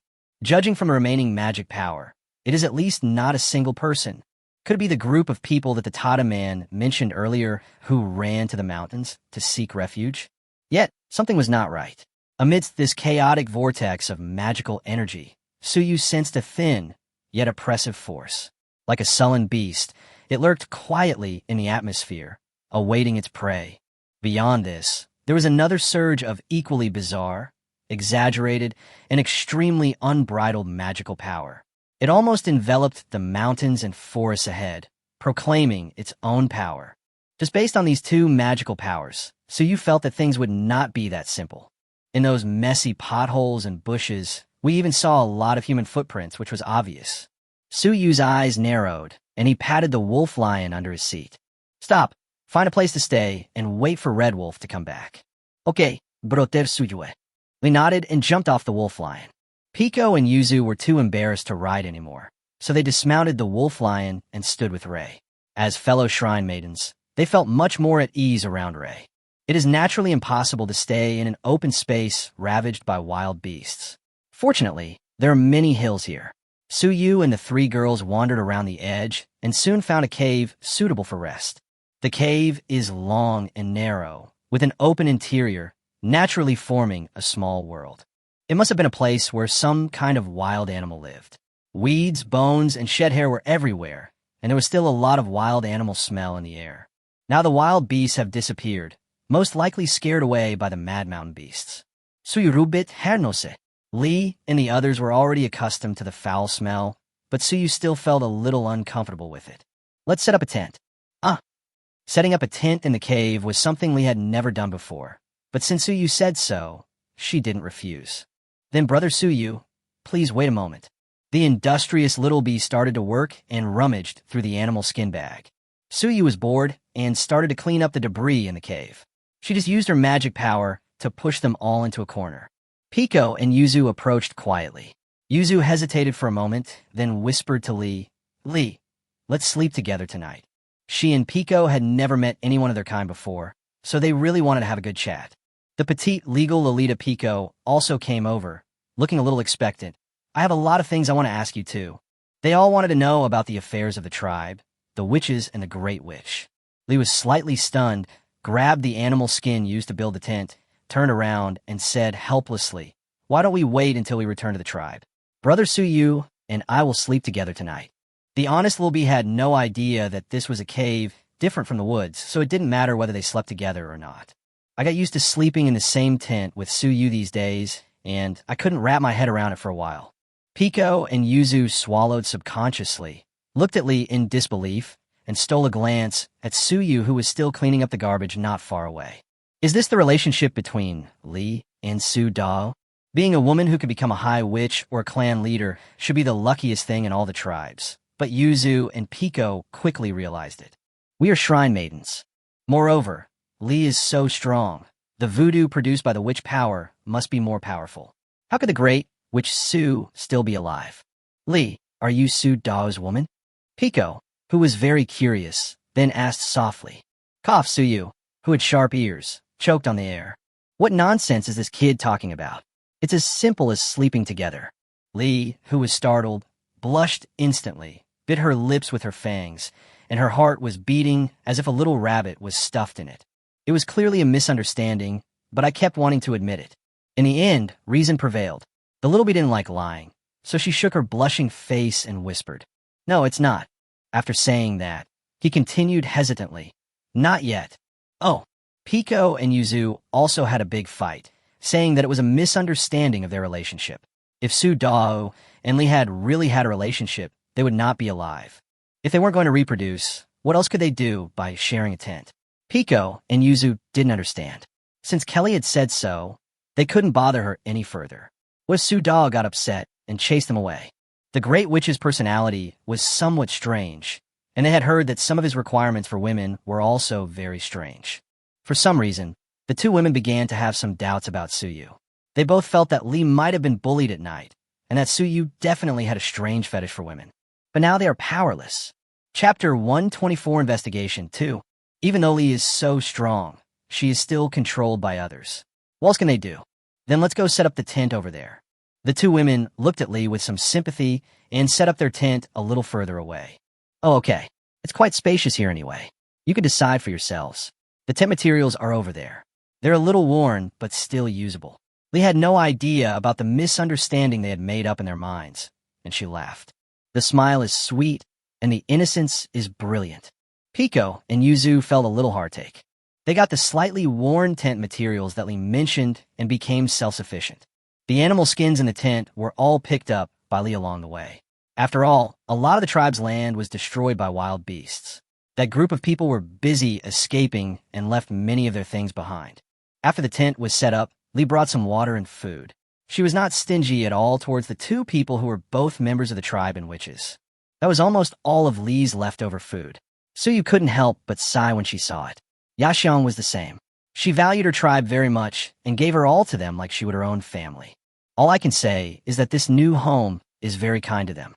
Intrigues and deceptions are rare in the tribe. Suyu is not sure about other tribes, but in her own tribe, the witches are very real.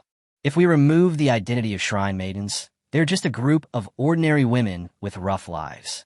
Looking at Lee, who bounced back to her side, Suyu couldn't help but touch her hair and said, "You gave most of the food to Pico and Yuzu. What are you going to eat?"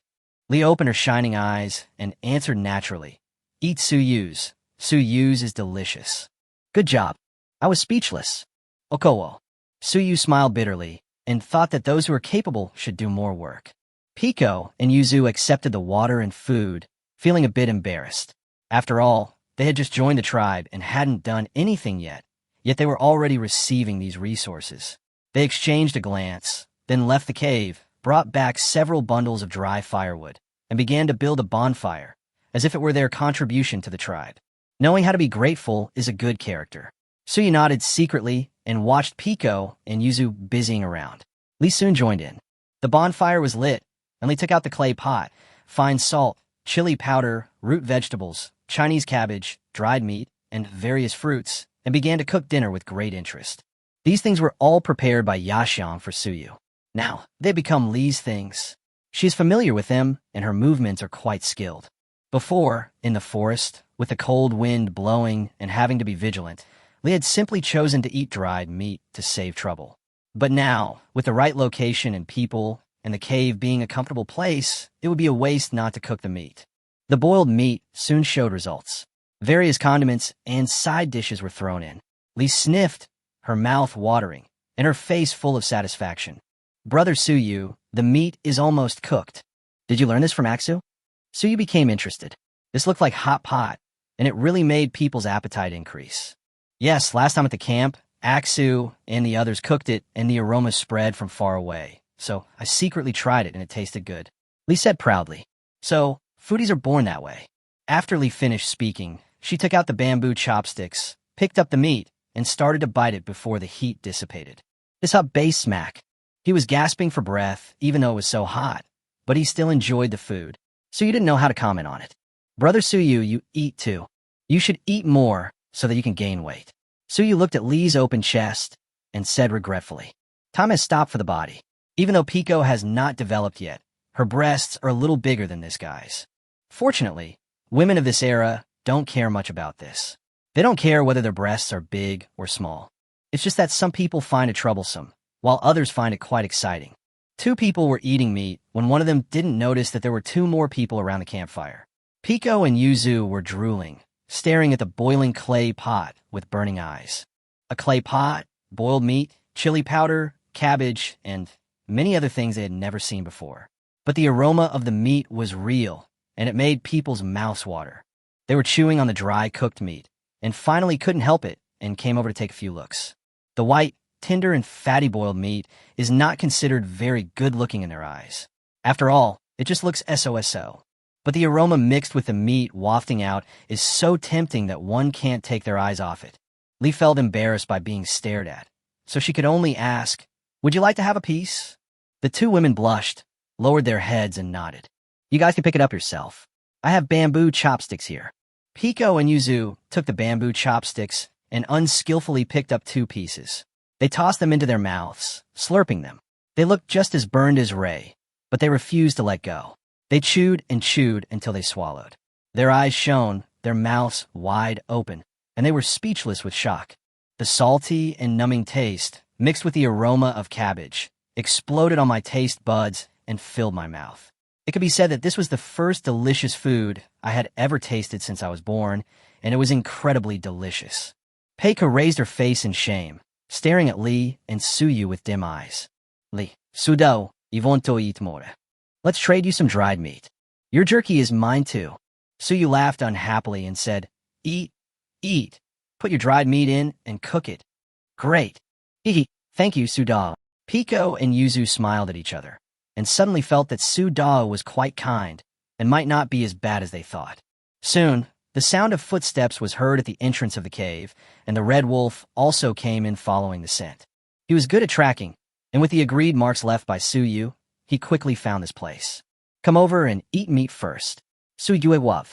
Looking at the cooked meat, Red Wolf was not polite at all. He found a place to sit by the campfire, found bamboo chopsticks, and started eating. Many of the ghost people eat from a large pot. Only those with women and children will occasionally eat separately. Suyu learned about the ghost people's habits from Red Wolf and didn't pay much attention to it. Li was afraid that this red-faced strong man would eat all the meat for her, so she immediately put a few more pieces into Suyu's and her own ceramic bowls. After eating some meat and drinking a few sips of water, Red Wolf breathed a sigh of relief and looked at Suyu with a serious expression. A human team has been spotted ahead. Suyu was not too surprised to hear this. After all, He had already sensed something was wrong from various signs in the forest. Lee and the other 3 witches were slightly stunned. Is there a human team? Oh, I see. Where's my meat? Ignoring the 3 foodies who were dominated by their appetite, Suyu asked, can you recognize the origin of the tribe? Chapter 125 Night 1. The tribe's crest can reveal where it comes from. The ghost people often wander around and should have more experience. Even if it is an unknown small tribe, they might recognize it. Red Wolf nodded and swallowed another piece of meat. I didn't dare get too close, but some of them have a large tribe crest carved on their backs. It's the head of a ferocious beast. They're probably from the Sky Beast tribe. Sky Beast tribe? Suyu searched through her memory and seemed to have heard this name when she was trading with the tribe. During the transaction of exchanging the Sky Wrath explosion, an elder from the Sky Beast tribe seemed to have arrived. He was a thin young man with a beast skull on his head, a pointed face, and he spoke foul language to Xiao Huahua. What's dramatic is that in the end, he was so angry that his face turned red and he gave up. As an elder of a tribe, Suyu had no image at all at that kind of meeting of tens of thousands of people. His first impression of this tribe was really bad. But that's not the point now. How many of them are here? Can you tell what levels of strength the fighters are in? Red Wolf could only frown and shake his head at this. His strength was only at the peak of the second-rate level. He could only be said to be more sensitive to danger. It was somewhat difficult for him to really discern the strength of his opponent. I'm sorry, Great Witch Su. I only saw that there were quite a lot of people, about 300 or 400, and the majority were second-rate and below warriors. I can't get too much detail. Suyu smiled faintly and patted Honglong's shoulder. It's okay. Accompany me to go again in the evening. I will take a look myself. Okay. Red Wolf nodded. Lee, who was standing by, put down her bamboo chopsticks and turned around with a worried look. Are you going out again tonight?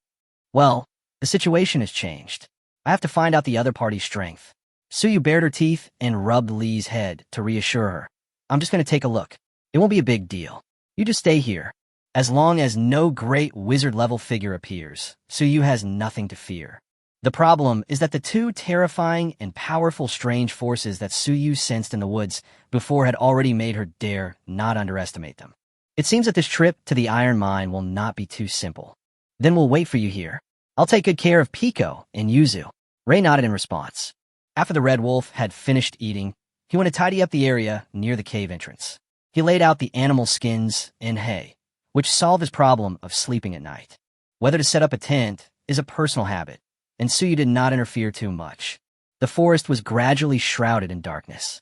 After resting for a while, Suyu said hello to Lee, Pico, and the others, then took the Red Wolf into the forest. You should also go to bed early. Get enough sleep so that you can have the strength to help tomorrow. After watching Suyu leave, Lee turned around and said to Pico and the others, the current situation is not optimistic. Lee can tell from Honglong's words, so she wants to try her best to help Suyu. Yuzu has good abilities and may be able to help. Yeah, we get it. Ray, Pico, and Yuzu nodded. Lee then returned to her tent and rolled back and forth on the hay. Also, I ate too much boiled meat before, so my mouth is dry and I really want to drink water. She sat up, touched the bamboo tube, drank the last bit of water, smacked her dry lips a few times, and then Lee looked at the animal skin package again. Still very thirsty. I remember that Brother Suyu also had water.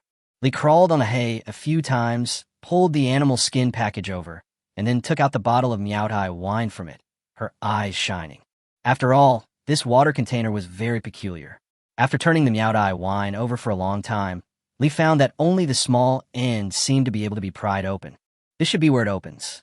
Because she didn't know what to do, Lee simply used her magic power and pinched the bottle cap tightly. The plastic cap immediately made a crisp sound and shattered. I sniffed it lightly, and it had a slightly pungent smell. Chapter 126 Night 2. On the other side, Red Wolf led the way, and Suyu followed behind. The 2 men tried their best to choose places with many giant trees and shrubs and traveled through the mountains and forests. After walking for 3 or 4 miles, the Red Wolf slowed down. Not far away, bright flames could be seen. Suyu continued to approach while paying attention to the system's map radar. Hundreds of orange-red dots are densely packed together, among which there are a few that stand out from the crowd.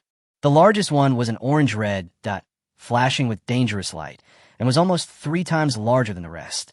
Such a big orange-red dot. Suyu's heart sank and her brows furrowed. Could there really be a great wizard here? That would be no fun. With Suyu by his side, Red Wolf became a little bolder. At dusk, he didn't dare to get too close, but just peeked at the group of people from afar. This time, he went a little deeper. The two men surrounded the fire and moved forward several meters with their bodies bent. Suddenly, Suyu grabbed the Red Wolf's arm. "Don't go in again." Suyu's expression was very solemn. Red Wolf noticed something was wrong and immediately stopped and squatted down. After all, the Red Wolf is very weak. Although it is sensitive to danger, it is completely unaware of the deeper murderous intent. Just now, when Suyu took another step, she felt her scalp explode, a chill ran down her spine, and cold sweat kept oozing from her forehead. It's the power of familiarity. The strange, gloomy, and still terrifying sorcerer's power that he had sensed in the forest that afternoon, like a poisonous needle, seemed to have formed a natural giant net, covering the entire area. Its murderous aura surveyed everything around it, like a demonic eye in the sky, detecting any intrusion. It was so powerful that Suyu subconsciously clenched her fists. He immediately pulled the Red Wolf back a step, out of the reach of the magic power. It's only one step away, but it feels like a chasm, daunting, to be able to have such oppressive power. He is undoubtedly a great witch. Suyu's brows were twisted into a knot. Fortunately, the extremely dangerous aura just now seemed to have locked onto a target long ago, so the focus was not on the camp at all. Therefore, Suyu and Red Wolf were not noticed. As for what this unknown great witch was observing, Suyu immediately thought of the mysterious ferocious beast that had occupied the mountain and driven away the mountain beasts. It seems that they planned to hunt the beast and occupy the iron mine. While Suyu was thinking, a figure moved. Several members of the Sky Beast tribe who were patrolling around suddenly stepped into the bushes and stopped about 50 or 60 meters away from Suyu. He lifted up his animal skin pants and began to release water. Suyu and Honglang lowered their waists and tried not to make any movements. I could hear the bustling conversation of several people. "Xiao, do you think there are really wild beasts living in this mountain? It sounds a bit far-fetched to me. If Great Witch Sun says there is, then it must be there. And didn't you see that the Tata and the Bull tribes were wiped out? It was all done by a mountain beast. Don't worry, the Stone tribe wouldn't dare deceive us. If that mountain beast hadn't gone mad and destroyed a subsidiary tribe of our tribe, we wouldn't have discovered the iron mine here. These 3 small tribes have lived next to the iron mine for 2 or 3 years without daring to move. They are truly foolish. What else can we do? They say that a mountain beast has been guarding the iron mine. How can they dare to do that? Even if they get the iron ore without the technology to smelt it, it will all be in vain." Huh, so what do you think? Can Great Witch Sun subdue that wild beast in the mountains? That guy was able to drive the beast away, so he must be much more powerful. Chapter 127 Evolution of Combat Skills. Just relax. Who is Sun Dao? He's the genius of our tribe. How could he not be killed by a mere wild beast? It's hard to say. Otherwise, Great Witch Sun has been here for 2 days and hasn't moved. He said he was waiting for Elder Lin to come. Elder Lin, there's no need to worry. As long as Elder Lin is here, Great Witch Sun can give it a try. As long as we get this iron mine, our tribe's strength will increase significantly. When we form an alliance with the Crescent Moon tribe, we will have more say. Hush, these are not our business. As for the Crescent Moon tribe's affairs, please talk less and don't upset the elders and the witches. All right. Hurry back to keep watch, and don't let the captain catch you and scold you again. After returning to the cave, the Red Wolf sat on the hay at the entrance and began to rest. The bonfire had gone out, leaving only a pile of red-hot charcoal. Suyu walked a few steps to his tent. He touched his chin and thought about the situation in front of him. Should I go back to the camp and give up this iron mine, or continue to wait? There is a great witch in the Sky Beast tribe, and the chances of me profiting from it are too slim. Suyu frowned and took out several bottles of super stamina potion from his system pocket and drank them all. These were accumulated from 10 consecutive draws, and now she basically drank them as water. The accumulation of wizard power required to be promoted to a great wizard is truly terrifying, and there is no sign of loosening so far. It seems that it will take a long time to break into the half-step great wizard. The physical strength potion roamed in the body, nourishing the blood vessels in the body. Suyu felt his head was empty. Suddenly, he remembered what the people of the Sky Beast tribe said before he left. His eyes lit up. their great witch was waiting for help, which meant that this great witch Sun was afraid of the ferocious beast in the mountains and was not completely sure of defeating it. This is actually good news. Even the great wizard cannot guarantee a complete victory over his opponent, and no one knows what accidents may occur along the way. Accidents can be natural or man-made, and it all depends on the patience and luck of both parties. Take a gamble. Anyway, you won't lose anything by staying a few more days. Suyu made up her mind, and her mood immediately improved a lot. Use magical combat skills to evolve. Ding! Use the magic power combat skill to evolve. Please select the evolved skill. Evolve the Great Earth Spear. Ding! Evolve skill, Great Earth Spear. Reminder, Great Earth Spear is a divinely gifted combat skill. There's a chance of failure during evolution. This system will forcibly repair and correct it. During the first evolution, the evolution failed. Ding! During the second evolution failed. Suyu's scalp tightened when she heard about the repeated evolution failures. The system had a forced repair and correction function, so now it depended on who was more powerful. Ding! During the 10th evolution failed. Ding! During the 17th evolution failed. Ding! The system is angry. The repair and correction function is automatically upgraded. The system data is being updated.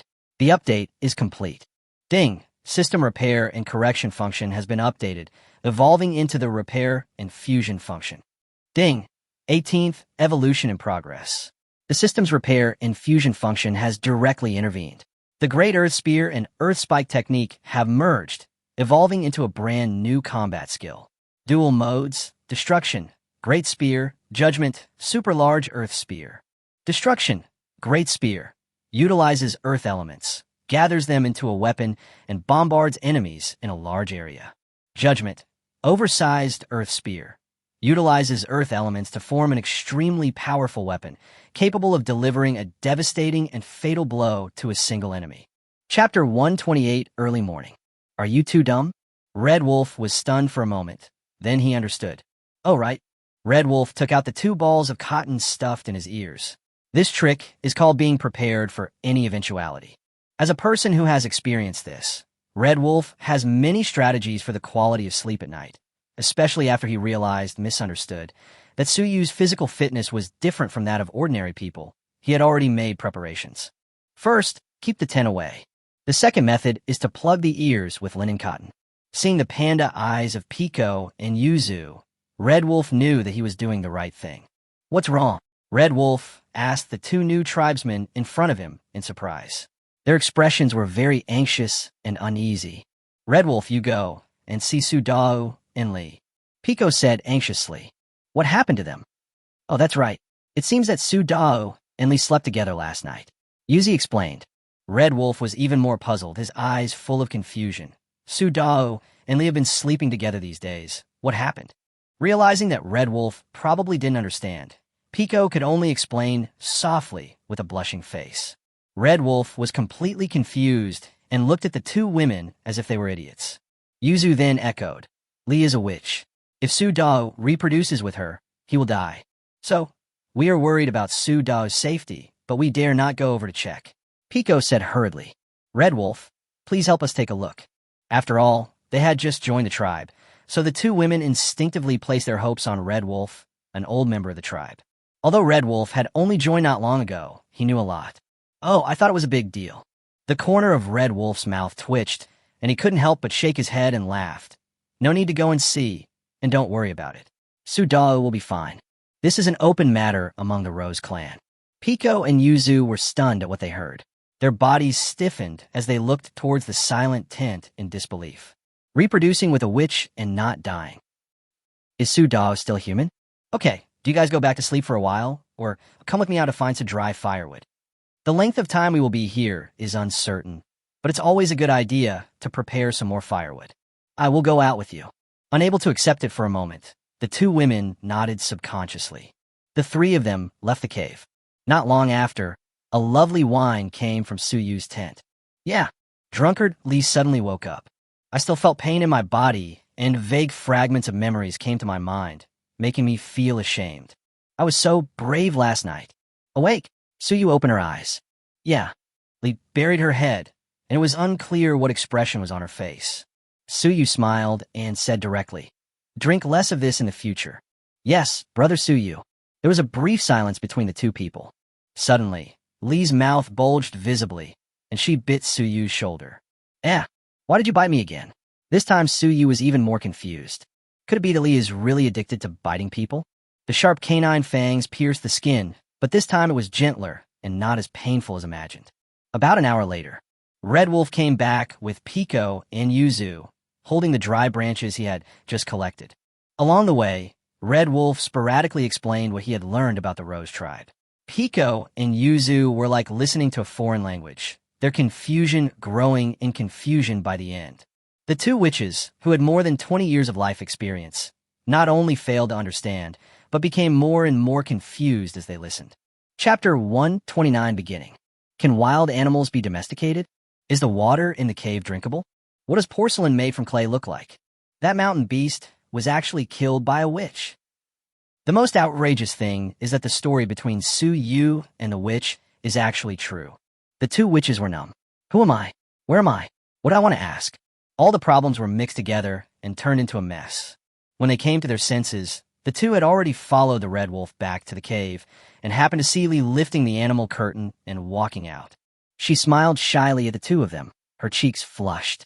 Afterwards, Suyu, the culprit who had troubled the two witches all the way, also walked out of the tent, stretching lazily. Now, Pico and Yuzu had no choice but to believe what Red Wolf said. "Li, you're awake." Pico put the dry branches away and then walked over with courage. Since the witch was fine, they didn't have to worry too much. However, she still unconsciously glanced at Suyu a few times, and her head was full of strange thoughts. "Yeah, just woke up." Suyu smiled and rubbed Li's head. "You and Pekka stay here first. You don't have to go out today." When Suyu came to the Red Wolf, she gave him a look and immediately left the cave.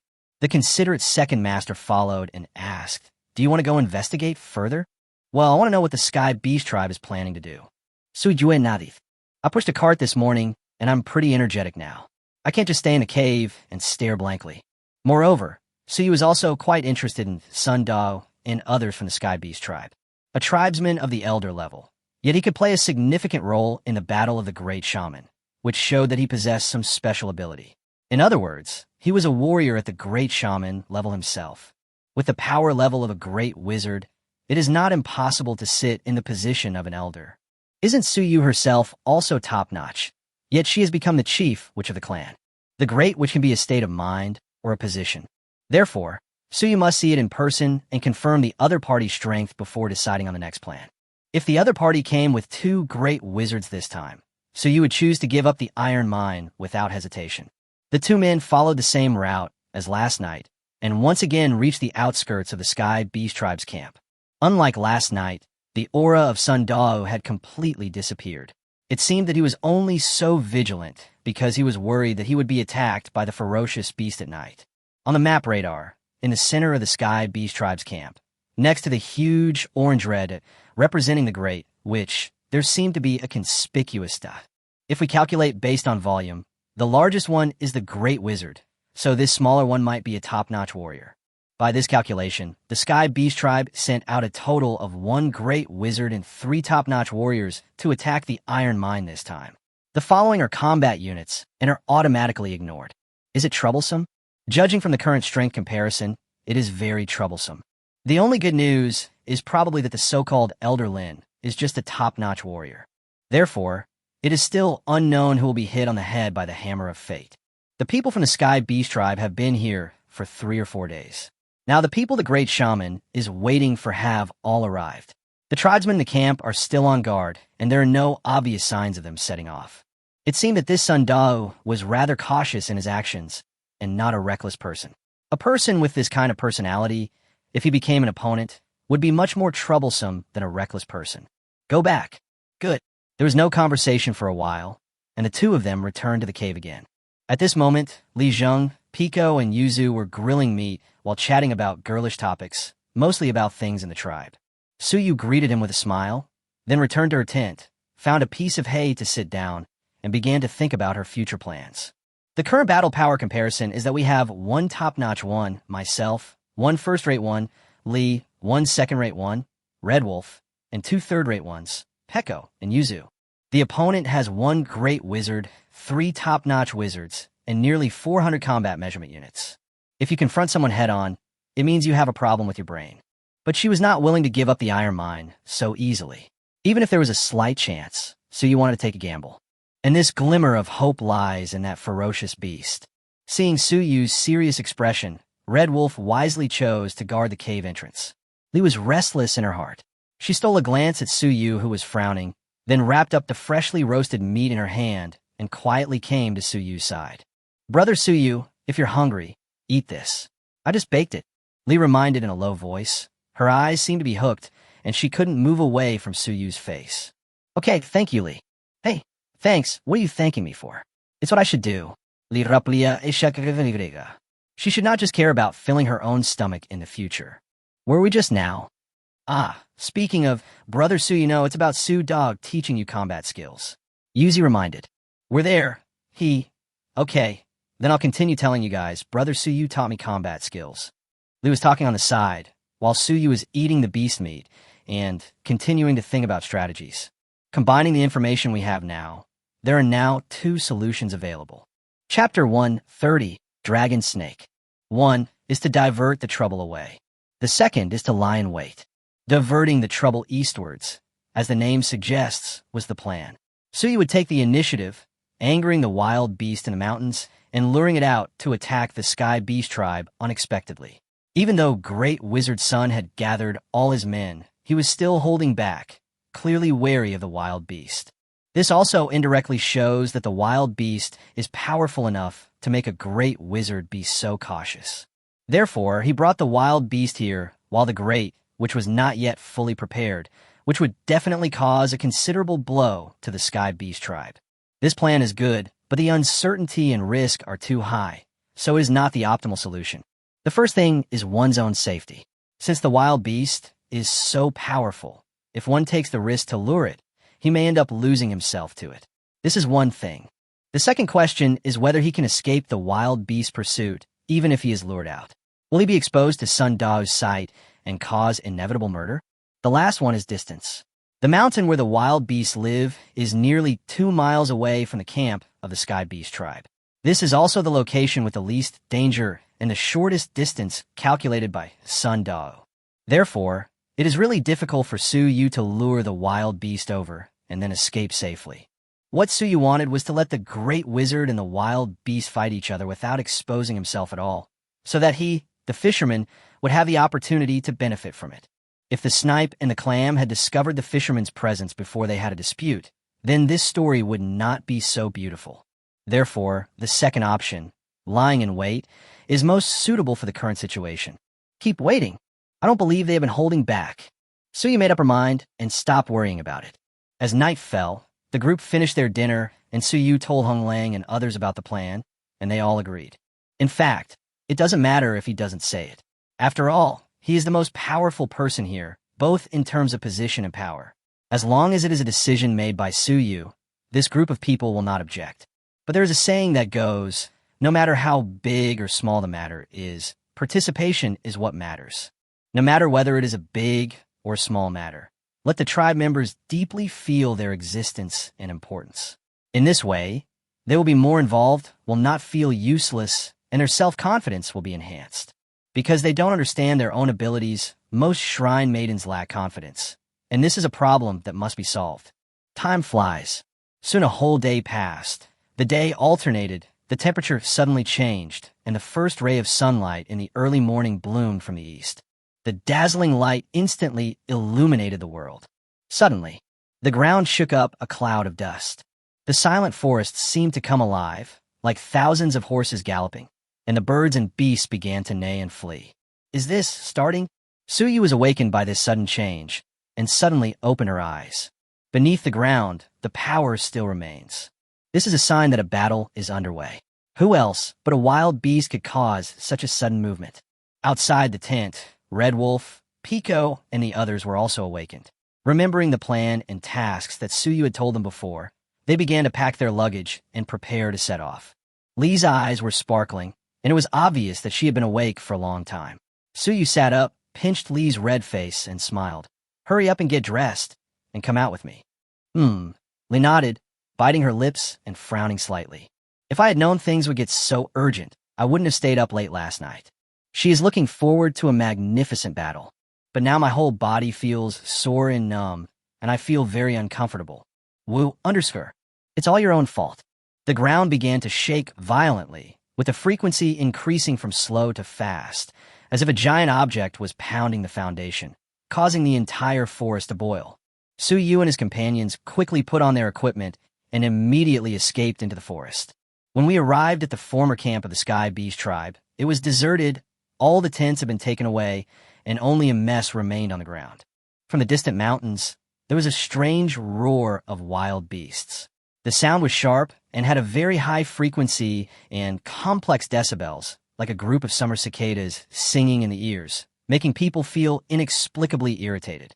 Following the footprints left by the Sky Beast tribe, Su Yu quickly caught up with their team. When they were only half a mile away from the mountains, Su Yu and others' vision was covered by a huge shadow. The ordinary warriors of the Sky Beast tribe gathered in a fan shape around the periphery of the mountain range. All of them were shaking with fear. They hid behind huge rocks and trees, holding iron swords and bone knives, staring at the sky intently. The forest ahead seemed to have been cleared, revealing a vast expanse of desolate wasteland. The tree roots seemed to have been severed by an extremely sharp blade, the cuts smooth and flat. Along with the nearby hills, a layer of ground had been shaved off, making Su Yu's eyebrows twitch. He thought he could do the same, but he couldn't make the incision so beautifully. Obviously, this was done by a great wizard. The great wizard named Sun definitely had some terrifying fighting skills. Looking up, there was something that looked like a ray of light blocking out the sun, with eyes as big and terrifying as stars. This time, Su Yu finally knew what the so-called wild beast was. His mouth dropped open, speechless with shock. Pico and the others were so frightened that they dared not move. Their hands and feet were cold, as if they had seen a scene that they would never forget in their lifetime. Even though she had experienced the battle with the mountain beast, and her character had been tempered, Lee still couldn't help swallowing a mouthful of saliva. After all, it's too incredible. Is there a dragon snake in the world that big? Is this the thing that beat the mountain beasts half to death and drove them out of the iron mine? The missing fang of the dragon snake was undoubtedly the best evidence, making Su Yu unable to help but believe it. This dragon snake is at least twice as long as the mountain beast, about 100 meters long. When standing upright, its body is taller than more than 30 floors. Its body is narrow, long and thick, and its whole body is pitch black, like a giant dark dragon. The reason why Su Yu called it Jiao was because it had 2 horns on its head, which were curved and extended forward. This was very similar to the sign before the magic snake turned into a dragon in the mythology of Blue Star. Its original form should be a snake, but the huge folds of skin that expanded on its neck looked like a king cobra. The creatures in this world were different from those on Blue Star, so Su Yu didn't dwell on it too much. But how could a chordate-laying oviparous animal mutate to become so powerful? Judging from the realm of his wizarding power alone, he probably already has the strength of a half-step great wizard. No wonder that mountain beast was no match for it. It is understandable that the great witch of the Sky Beast tribe is wary of it. Even though his realm of strength surpassed that of the dragon snake, their natural physiques were enough to make up for the gap. Chapter 131, The Battle of Dragon and Snake, 1. After all, the great witch is still within the scope of human beings and cannot transcend life and death. He has a mortal body, is subject to birth, old age, sickness, and death, and can be hurt by swords and knives. But this dragon snake was different. Its physique and size were undoubtedly several times stronger than a human's. Its body was covered in thick scales, and its defense was comparable to that of a rock. If a human of the same level attacked it, they would probably be crushed to death. This is also thanks to the great witch who came from the Sky Beast tribe. Otherwise, this group of people would not dare to even think of touching it. The reason why Sun Dao waited for a day and a night was to find out the living characteristics of this dragon snake. Jiao snakes are, after all, still snakes. Snakes have very poor eyesight, even being considered highly myopic. They primarily rely on their tongues to sense vibrations or their own heat sensors to perceive the world around them. Furthermore, they are very insensitive to stationary objects and can even be said to be blind to them. Therefore, except for Sun Dao and a few top-notch warriors, all the members of the entire Sky Beast tribe were just lying in ambush around and did not dare to move at all. Normally, in this level of combat, ordinary soldiers played a minimal role, mostly serving as tools for clearing the battlefield, patrolling and guarding, and ultimately transporting resources. Of course, if necessary, they could even be the most worthless cannon fodder. This is the sorrow of the grassroots fighters. Even if they resist in their hearts, it is difficult to change the facts. The only way out is to keep getting stronger. In a cleared forest, a thin, tall man in linen clothes stood quietly. His expression was solemn, his hair a little unkempt, reaching his ears. Iron guards covered his wrists and ankles, and in his hand he held a 3-foot-long iron knife. The blade was straight and glossy, gleaming with a cold gleam. Its edge was sharp and thin, resembling the sabers of Blue Star, yet subtly different. According to the iron smelting level of this world, being able to produce such a weapon is already very good. Moreover, this person was wearing iron protective gear, which is not something that ordinary people can have. Just because he can look down on the whole place and confront the dragon and snake alone, his identity can be basically confirmed. He is undoubtedly the Great Wizard. Suyu looked at his back from a distance. Her pupils shrank slightly, and a chill ran down her spine. This man looked frail, but in reality, he was as immovable as a mountain, like a sharp sword, piercing one's eyes. The magical power around him was also surging, like rivers merging into the sea, being absorbed by him frantically. In front of him was the dragon snake that was attracted out. A strange human force invaded its territory and attacked it. It finally rushed out in anger. The injuries from the previous battle with the mountain beast have almost healed, and the broken fangs are also regaining their vitality. However, he did not expect that at this critical moment, human beings would come and seek death. The scarlet tongue was like a red-hot fork, carrying a large amount of poisonous gas with it, causing a hurricane in the open space. Its body stopped abruptly, and it gave up the pursuit because it instinctively sensed a cold, murderous intent. The two top-notch warriors who tried to harass again retreated at high speed, covering their mouths and noses with linen, and were extremely cautious. In fact, they could rely on their own magic power to disperse this poisonous fog. But now they are facing wild beasts that are more ferocious than mountain beasts. They need to concentrate their minds highly and not waste any magic power in their bodies. Elder Lin, Great Wizard's son, this wild beast looks injured. It's probably due to the fight with that mountain beast. This is a good thing for us. The elder, surnamed Lin, was short, had a goatee, and had sinister and cunning eyes. Hearing the investigation of the person who went to lure the enemy, the corners of his mouth curled up, and he immediately looked at Sun Dao. Old son, it seems you've been worrying too much this time. It's just a giant snake. But that's okay. I feel like it's about to break through to the half-step Great Wizard realm. The flesh and blood of this wild beast must be a good tonic. This trip is worth it. Sun Tian, who had been waiting for his chance, finally opened his eyes. His gloomy, cold gaze was like a cold winter wind, piercing through a person's fur and chilling him to the bone. He stared at the suddenly stopped dragon snake before him and snorted softly. Lin Donglai, I advise you not to be careless. My feeling is correct. This wild beast is more ferocious than any I've ever seen. Injuries and pain will only intensify its rage, making it even more violent and brutal. Be as careful as possible in this battle. I'll handle the wild beast, and you just need to cooperate with me. After the battle is over, you will be given priority for the distribution of the wild beast's flesh and blood.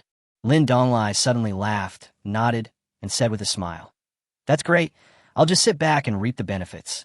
Old son, just go ahead and do it boldly. With me here, you won't die.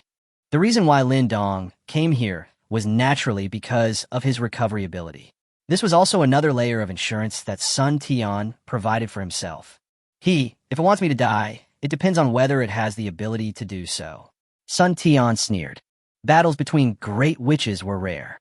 Unless it was a tribal war or hunting wild beasts of this level, they would rarely show up. Hong Lang, Li and others widened their eyes, afraid of missing any scene. Suyu was naturally interested in this level of battle, but his purpose was not just to appreciate it. He needed to obtain all the information about the Great Wizard so that he could be fully prepared for future battles. Great Witch. He is the strongest existence in the eyes of human beings in this world. It possesses a strength of 5 to 6,000 kilograms, and even up to 20,000 kilograms under extreme conditions. It is a veritable humanoid beast. As for the rest, it is unknown. After all, the great shaman rarely takes action, and what is passed down among the tribesmen is only limited knowledge. After a short breath, Sun Tianren was like an arrow shot from a bow, taking a step forward and soaring into the air. His leg strength was extraordinary, and with a turn of his wrist, the iron knife flipped in his palm. The sword was used to thrust, and the knife was used to chop. Sun Tian's eyes flashed, and he swung the hand holding the hilt leisurely. He swung the knife seemingly casually, and although they were dozens of meters away, the raised body of the dragon snake exploded. The dragon snake seemed to be hit in the waist by a huge force. Its body bulged backward in an arched shape. The skin folds on its neck instantly expanded. Its bloody mouth opened wide, and it let out a deafening hiss. It thought it was being very careful in watching the skinny human in front of it, but it still suffered an incomprehensible attack. The attack failed to break the scales, but the terrifying force had already caused the body to feel excruciating pain. In the vertical pupils of the dragon snake, Sun Tian's body had already fallen. His palm turned, and he slashed again slowly. Boom! This blow hit the same place exactly, and the dragon snake was hit so hard that it choked out a mouthful of poisonous blood. The body seemed to be pulled by a huge force and moved several meters backwards. Crack! Chapter 132. The Battle of Dragon and Snake. 2. The crisp sound echoed in the air, and the sky beast people howled excitedly as if they heard the sound of nature. The crust is broken. The crust is broken. After just 2 hits, the beast's hard hide couldn't hold up. I thought it was very strong, but it turned out to be so weak. Don't you see who attacked? It was the Great Wizard Sun. Great Wizard Sun is so powerful. If he learns combat skills, wouldn't he be even more powerful than the other great wizards? You're courting death, kid. How dare you say such things? Be careful if someone gets the news. You'll be in trouble. The tribesmen cheered, and Lin Donglai also watched with great interest, stroking his goatee and squinting his eyes at the scary man in the field. At the age of 31, he had already reached the realm of Great Wizard, possessing exceptional talent, 1 in 10,000. Ranked last in the Sky Beast tribe, he had truly climbed to the top through his own hard work. He is also a recognized genius in the tribe. He is not as rough and brutal as the other great wizards. He is quick-witted and takes everything seriously. Just as the tribesmen said, if this man was lucky enough to learn combat skills, his strength would be terrifying. With his intelligence and talent, how could he be ranked last in the tribe? But he was too stubborn. He would rather accept the constraints of the heavenly oath and still insisted on creating his own fighting skills. In Sun Tian's words, learning other people's skills is to cut off your own path to success. If you just blindly learn other people's fighting skills, your own strength will never be able to break through to a new level. He has an extremely fanatical pursuit of power and wants to pursue an existence above the Great Wizard. In the eyes of other great wizards, these words are undoubtedly ridiculous and crazy. The power above the Great Wizard? Do you want to go to heaven and become a god? That was just a joke made by a great wizard when he was dying decades ago. The Great Wizard is already our pinnacle. If you blindly pursue an illusory and non-existent power, what's the difference between you and a madman? Faced with the ridicule of others, Sun Tian turned a deaf ear. Perhaps everyone thinks that Sun Tian is a stupid wizard with a damaged brain, but Lin Donglai doesn't think so, because he knows very well. This man's sword, like his realm, is strange and terrifying. Sun Tian broke the dragon snake scales with just 2 sword strikes. In the eyes of the tribesmen, this seemed to be what a great witch should be like. They were warriors with incredible power and could do anything. This was a manifestation of normal strength. But only when you truly reach the top-notch level, or even a higher level, can you clearly perceive the weirdness in it. The great wizards never fought with Sun Tian, so very few people noticed all this. Becoming stronger again. Looking at the power of the 2 swords, Lin Donglai's eyes were burning. Suddenly, a sudden thought struck him. What if the power that Sun Tian pursued, which surpassed the great wizard, really existed? Oh, could it be that Sun Tian and I have known each other for too long that even his thoughts have been assimilated? Lin Dong laughed at himself and immediately discarded the unrealistic guesses in his mind. At the same time, Su Yu, who was hiding in the distance, looked extremely solemn. "Brother Suyu, how did the wild beast get injured? Was it attacked by that great witch?" Lee beside him couldn't help but ask. Red Wolf, Pico, and Yuzu also listened intently, because this attack is too weird. The great wizard was still about 100 meters away from the dragon snake. It was totally impossible for him to hurt the enemy 100 meters away just by swinging the iron knife. However, Suyu's response left them confused and unable to understand. In fact, he himself found it hard to believe, but the fact was happening right before his eyes. Sun Tan, the great wizard from the Tianshou tribe. He can control the natural magic power within a certain range around him. It might be easier to understand if I explain it using Blue Star's words. That is the control of energy. After he swung his sword, no power burst out. What attacked the dragon snake was pure natural magic power. The iron knife in Sun Tian's hand can be said to be basically just a decoration. Everyone was kept in the dark, including Lin Donglai, who thought he had noticed something strange. In fact, he could perform these two moves with his bare hands, controlling the magic power in the atmosphere to directly form an attack as sharp as a blade, striking the dragon snake's abdomen. That's why Suyu found it incredible and hard to believe. Because it is impossible to directly control the magic power in the atmosphere without a medium. Even a great wizard with an ultimate strength of 20,000 kilograms cannot ignore this natural law. They can absorb the magic power in the atmosphere for their own use, strengthen their own strength, transform it into their own magic power, or use it in the form of combat skills. The transformed magic power and the pure magic power that exists naturally in the air can be said to be two completely different existences. If you want to destroy your opponent from a distance, you must rely on the corresponding medium. If we say that Sun Tian's two slashes were the power bursting out from his body and cut through the iron knife, then there is still some truth to it. But the fact is, Sun Tian's own magic power did not fluctuate at all. Instead, the magic power in the atmosphere was instantly controlled and attacked the dragon snake according to the order. Suyu seemed to realize something about the power that could ignore the laws of nature, and her scalp suddenly felt numb. The peak of power known to the people of this world is only that of the great wizard. But Suyu is different. With the existence of the system, his vision is much higher. He had long known that above the great wizard, there were three realms: Wizard King, Wizard Saint, and Wizard God. The great wizard cannot control the wizard power in the atmosphere. What about the Witch King? A terrible thought arose in Suyu's mind. He looked at Sun Tian, his heart in turmoil. It's definitely not that easy for a great wizard to break through to the level of Wizard King. He has deeply understood this since he reached the super first-class level. The Sun Tian in front of him looked to be only in his early 30s. Due to his age and time constraints, his strength was definitely still at the great wizard stage. But what cannot be ruled out is that this man, with his outstanding talent, has already touched a trace of the power of the Witch King. This trip to the iron mine was really worthwhile, as I actually got to see this wild human monster. Perhaps it was this man's persistence in giving up combat skills and his obsessive pursuit of power that gave him the possibility of reaching a higher power. Isn't the gift of the worlds will to like such interesting people? There is no denying this is true genius. If this kind of person is a friend, he will be a solid backing. But once you become an enemy, it will be like a thorn in your throat.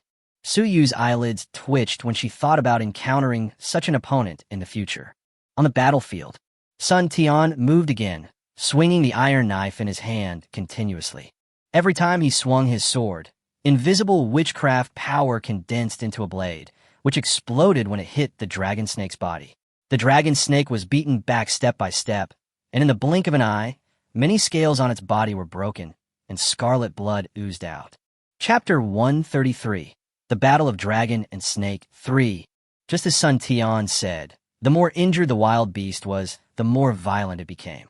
Lin Donglai and others thought that the battle would end soon, but Sun Tian's expression became even more grim. After all, only he himself knew that this kind of attack with considerable destructive power could not last too long. In addition, the dragon snake's physical constitution is really abnormal, and it is impossible to hurt the dragon snake's origin at the moment, so the only option is to fight with all one's strength. If it was really that easy to kill him, why would he call Lin Donglai over? Directly controlling the natural magical power in the atmosphere, Ever since Sun Tian realized this power, he always felt that it was not in line with his own realm because it consumed too much mental energy. If this method cannot quickly defeat the opponent, it must be abandoned immediately. So, the next battle is just the beginning. The dragon snake suddenly coiled its body, raised its head with wrinkled skin high, and its vertical pupils became brighter and brighter. After realizing that this human race no longer used the incomprehensible and terrifying power, it finally began to fight back. Like lightning, the dragon snake's attack arrived in an instant. Sun Tian suddenly felt his eyes darken, and a bloody mouth full of fishy smell covered him. This speed is totally inconsistent with the huge body of the dragon snake, but it is incredibly fast and impossible to defend against. Lin Donglai, who was watching the fight, immediately felt his pupils shrink. If it were him who was hit by this blow, he would probably have turned into food in the dragon snake's stomach. "Careful!" Lin Donglai shouted. Those members of the Sky Beast clan who had just been making a commotion were so frightened that they stood there in shock. The poisonous gas from the giant dragon snake's mouth formed a hurricane in the mountains and forests, blowing on their faces. The damp and fishy smell made their blood boil, and they couldn't help but want to vomit. Pico almost screamed, but Yuzu, who was also stunned, immediately covered her mouth. Suyu was calmer, and even hoped that the dragon snake would kill Sun Tian directly, or at least both of them would be injured. He glanced at Li out of the corner of his eye. Wow, her eyes were wide open. Her little hands were clenched on her chest. She was extremely excited, and she looked fearless and belligerent. Yaxiang really has a good fangirl. The huge head smashed a huge hole in the ground, and the dragon snake's pupils rolled, as if it was biting hard. However, a sneer came from his mouth. "Want to swallow me? Can you swallow me?" Feeling that its upper and lower jaws were blocked by a huge magical power, and that magical power was even expanding, with a possibility of exploding in the mouth, the crisis came, and the dragon snake instantly retracted its head. The surging witch power instantly enveloped the entire forest. This was the first time that Suyu felt the witch power from the Great Witch. It was surging and powerful, like a flowing river. "Want to run?" Sun Tian shot out again, following the dragon snake's head closely, flying diagonally upwards into the sky, and chopped the dragon snake's forehead with the iron knife in his hand. The knife was heavy and powerful, carrying a force of 10,000 pounds. There was a clang of metal, and the dragon snake's head fell like a meteorite, hitting the ground with a loud bang. He actually failed to cut off the dragon snake's head. Sun Tian sighed and marveled at the wild beast's abnormal body again. Just as he was about to give chase, his pupils suddenly dilated and he felt a cold wind on his back. A shadow flashed towards him, and Sun Tian had no time to dodge, so he raised his hand to block it. Bang! He felt a squeeze in his arm that pierced his bone marrow, and the pain spread throughout his arm like a spider web exploding. The dragon snake swung its tail with all its might, but the force was so strong that it directly broke his hand bones. The gap between humans and animals is this damn physique. Even if one is promoted to a great wizard, one still cannot escape the fundamental fragility of the human body. Sun Tian was swept away like a cannonball, and with a few loud noises, he smashed through a dozen giant trees and crashed into the mountains not far away. "Get started." Lin Donglai's eyes narrowed, and he spoke immediately. The other two top-notch warriors then shot out, brandishing the iron swords in their hands, and stabbed at the pair of vertical pupils of the dragon snake falling to the ground. Sun Tian would be fine. Lin Donglai knew it very well. If he was killed in one blow, he would not be worthy of the realm of Great Wizard. What they have to do is to assist Sun Tian and weaken the strength of this wild beast as much as possible so that the battle can end faster. Lin Donglai also discovered that what Sun Tian said was true. A wild beast that had not yet recovered from its injuries could still burst out with such great power. It was indeed not something to be taken lightly. Hurry, before this wild beast comes to its senses. Success! The iron swords of the two top-notch warriors pierced into the eyes of the dragon snake. However, the tip of the sword could not penetrate at all. The eyes of the dragon snake seemed to be the most vulnerable and had no defense, but they were covered with a layer of transparent membrane, and the sword could not penetrate at all. The dragon snake reacted in a rage. Its neck suddenly shrank, and bursts of hissing came from its bloody mouth. It swept its head and knocked the two men away with its hard tentacles. The force was not as strong as the tail strike, but it was still powerful. The two top-notch fighters were instantly knocked to the ground, screaming and spitting out blood. Lin Donglai cursed them inwardly as useless people and immediately jumped in front of the two men, grabbed one with each hand, and fled from the spot. In just a blink of an eye, the dragon snake's tail swept across, tearing off the untouched giant tree by the roots and mincing dozens of members of the sky beast tribe hiding behind it into minced meat. Blood flowers filled the sky, as brilliant as the morning glow. Back off! Suyu pulled Li up and gave instructions to Hong Lang and others. The attack range of this wild beast is too wide. If they get so close, they will be affected sooner or later. Several people shuttled through the woods and retreated a distance in an instant. At the same time, on the other side of the mountains, huge rocks exploded, the earth shook, and a figure rushed out from the rocks and shot towards him. Sun Tian's clothes were torn, revealing strong muscles that did not match his body shape. His forehead and right arm were blood red. With his hair becoming even dirtier and more messy, he looks like a beggar with a hunched back. Lin Donglai. I'm waiting. Lin Donglai blinked and was shocked when he saw Sun Tian's miserable face. He really didn't expect that the previous attack would cause such great damage. Is that wild beast so strong? Sun Tian spat out a mouthful of bloody saliva and said coldly, Bah, I misjudged you.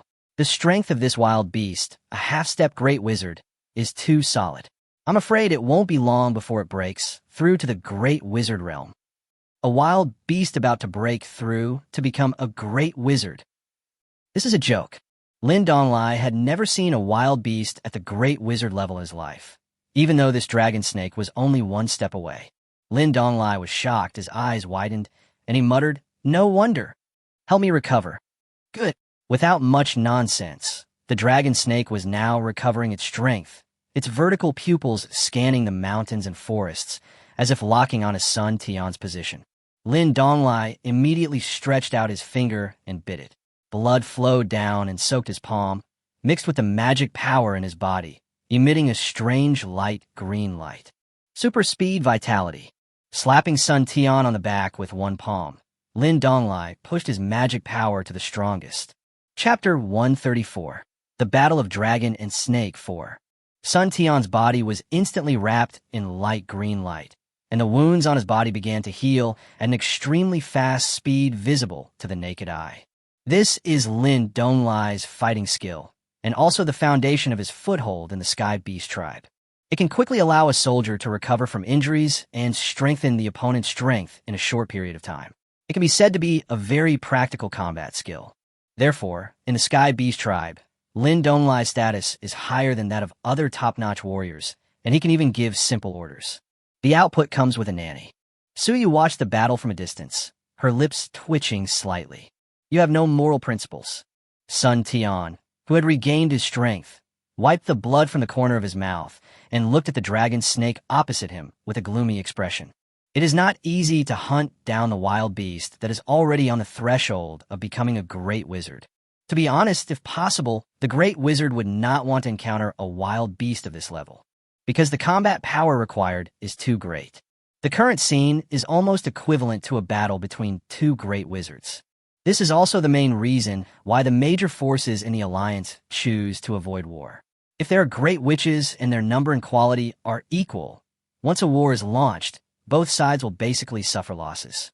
Not only will they not gain any advantage, but they will also suffer serious injuries. If they are ambushed by other alliances during this period, they will suffer heavy losses. When the power develops to the stage of a large tribe or alliance, the clan leader will have this consideration. That is why there are clan competitions among them, which are mostly used to negotiate alliances. You also treat them and let the tribesmen retreat temporarily. I want to see how powerful this wild beast is. Sun Tian's bloodiness was aroused, and the calmness in his eyes faded away, replaced by endless fighting spirit. Fighting to improve one's fighting skills has always been a way for warriors to improve their strength. This method not only strengthens one's magical power, but also tempers one's character and will. Despite its many benefits, few are willing to try it. There is no other reason. It's so exhausting. No one can guarantee that by fighting to support fighting, the end result will be to support the opponent. Except for the crazy ones. Those who are fanatical about their pursuit of power, In their eyes, there's only the desire for power. The dragon snake in front of me is a good opponent. Sun Tian felt his body being restored by Lin Donglai's magic power. He clenched and unclenched his fists, stretched out his 5 fingers with force, and the iron knife that was inserted diagonally into the tree trunk in the distance flew back into his hand. He shook his neck, pulled his shoulders hard, and his eyes gradually became sharp. As he took a step forward, he suddenly stopped in midair, as if there was an invisible staircase under his feet. This is the benefit of being able to manipulate the magical power in the atmosphere, as if everything in the world could be used by it. Sun Tian really enjoyed the pleasure of being summoned at any time. For this reason, he didn't mind showing his power in public for the first time. After healing the 2 top-notch warriors, Lin Donglai and the other 2 were stunned when they saw this scene. Walking in the air, is this something humans can do? Was he blind, or did Sun Tian grow wings? They were not the only ones dumbfounded and in disbelief. Hundreds of other tribesmen were also stunned, staring blankly at the sky. Some people with weak minds have already prostrated themselves on the ground and bowed down. Walk on the clouds and travel through the heaven and earth. Under one person, we are all ants. This is God. God! Someone's trembling voice whispered, and it spread quickly among the crowd like a plague. God! Yes, it's God. The legend is true. God! Sun Dao is a god. It must be like this. Sun Dao is a god. Sun Dao is a god. Sun Dao is a god. God Sun Dao, protect our clan. God Sun Dao, protect our clan. Faced with scenes that overturned their worldview, the tribesmen chose to blindly follow the crowd. Some of them didn't even know what God was, but they still knelt down, with only awe in their eyes and muttering to themselves. The joke of a great witch before his death, which was circulated among various tribes, has now become a spontaneous belief in the hearts of the people. Because of that legend, the 20-word last words from the great witch came true. Otherwise, how could Sun Tian possibly ascend to the sky? Among the hundreds of people present, Suyu is probably the only one who was not shocked. What a bullshit god. Isn't it just going to heaven? I'll go to heaven. Cough, cough. Not yet. To be honest, Suyu had already begun to think about retreating. Even if he didn't want to admit it, he knew that he could not do anything to Sun Tian at the moment. Including the dragon snake, it is estimated that it will not live long. It would be too unwilling to give up the iron mine that is right in front of us. Feeling someone grabbing her sleeve tightly, Suyu turned her head and saw Lee staring at her with eyes wide open, her little hands trembling slightly, tightly clutching her clothes, her mouth pouting, looking very indignant. Brother Suyu is the god. Brother Suyu knows everything. Brother Suyu is much better than him. Lee, with her trust and admiration for Suyu, forcibly suppressed the miracles and shocks created by Sun Tian. If she didn't do this, she was worried that she would become numb and confused like that group of people. It would be better to say that Suyu has always been like this in her heart. Suyu couldn't help but smile and gently held Lee's little hand. Lee's trust made his heart warm. Sudao, is this true? Red Wolf, Pico, and Yuzu also turned their heads, hoping to get a definitive answer. Suyu said disdainfully, "Fake.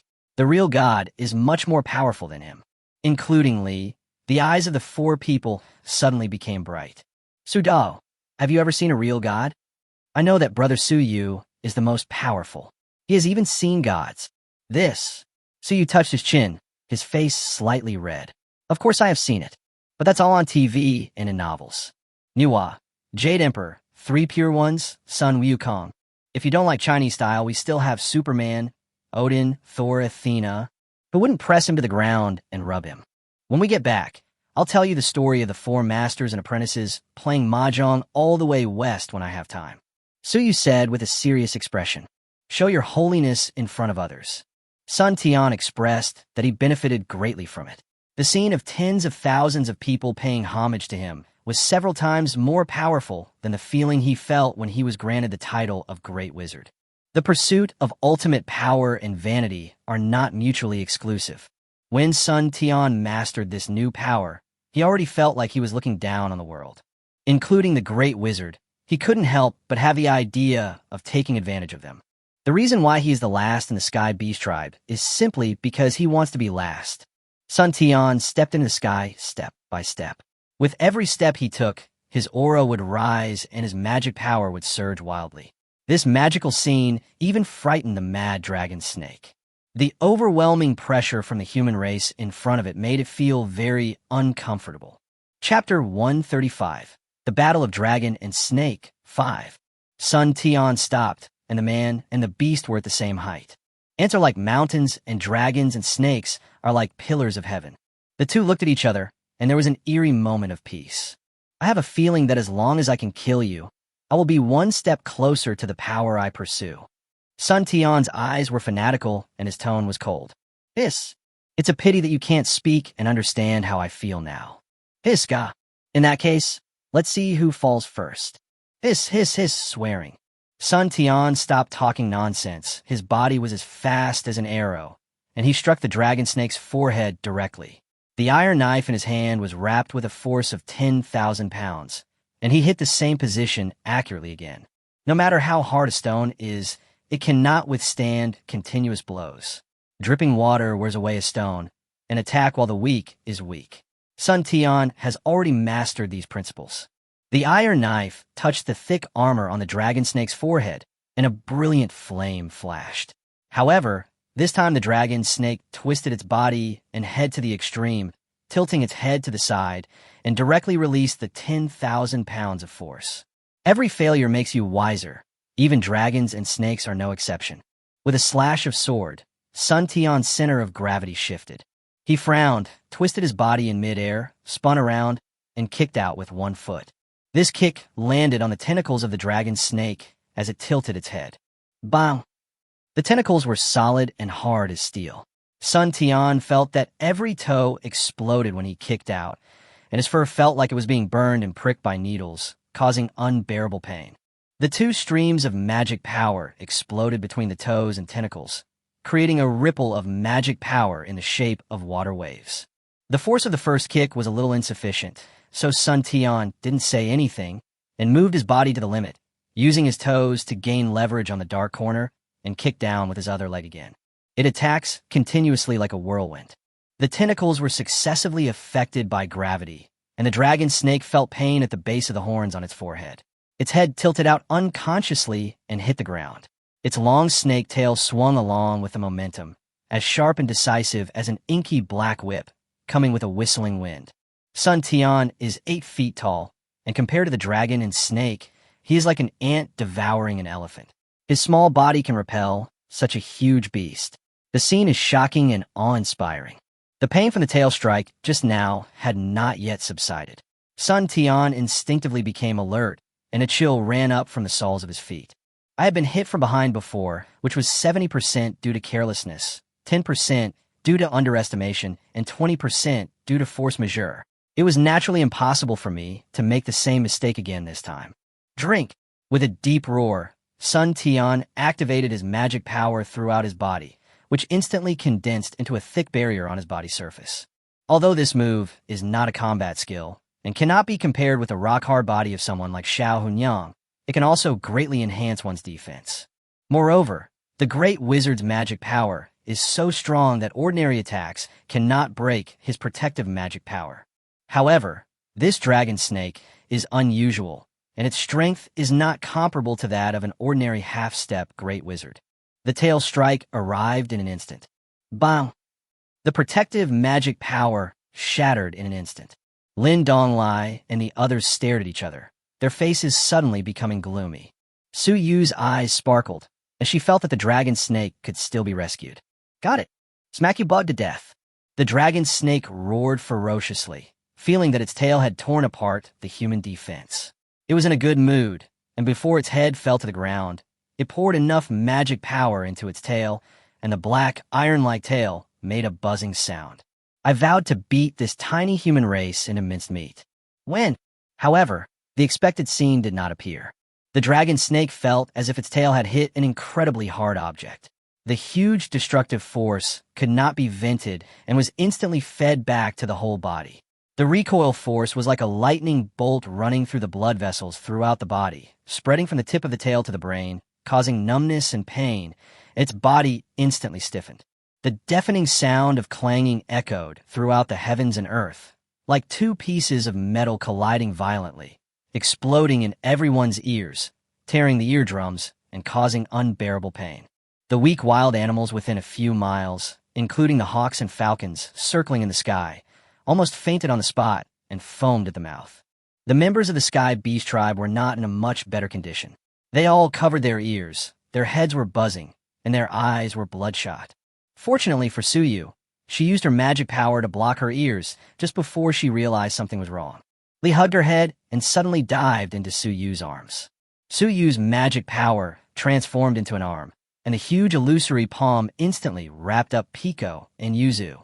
As for the red wolf, he seemed a little confused. After the sound wave, he patted his ears with both hands and took out 2 balls of linen cotton from them. They were stained with blood, and it seemed that there was no big problem. Could this guy be a prophet? Suyu was speechless. Look at the field again. It's really a fight between gods and mortals suffer. Suyu's eyebrows twitched wildly as she stared at the man and the beast in midair, unconsciously feeling a sense of admiration. Sun Tian, holding an iron knife, actually chose to fight against the dragon snake's tail head-on. He held the iron knife in reverse, with the tip pointing downwards, and chopped it into the gap between the scales of the snake's tail. With his other hand, he held the blade, and his arms were filled with magical power, with veins bulging and swelled like giant arms. Under the sound waves, just now, the first to be hit was Sun Tian. Even though he had magical powers to protect his internal organs and facial features, he was still shocked to the point of numbness in his palms, and blood oozed from his eyes, ears, mouth, and nose. Sun Tian managed to repel the huge force of that tail. The dragon snake was in unbearable pain, so how could Sun Tian be any better? It felt like all the bones in his body were being recombed, making creaking sounds, and numbness spread throughout his limbs. He screamed and spurted out a stream of blood. That's powerful. Sun Tian was like a madman, laughing wildly. The magic power that was almost shattered gathered together again crazily, and it was even more surging, powerful, and terrifying than before. The more you fight, the braver you become. The speed at which this man grew during the battle made Suyu feel a little frightened. As the saying goes, one must risk his life to survive. He chose this path and persevered through it. Old Sun, Lin Donglai, was horrified watching from below. He could see that Sun Tian was actually seriously injured, but his magic power at the moment was too strong and too vast, which directly blocked out the pain. He may not lose this battle, but if all these injuries break out afterwards, the consequences will be unimaginable. Lin Donglai shouted loudly, wanting to remind Sun Tian to retreat first and then recover, but seeing Sun Tian's crazy attitude now, he swallowed the words back. It can be said that Sun Tian has already turned a deaf ear to everything on Earth now. At this moment, there was only one thought in his eyes and mind.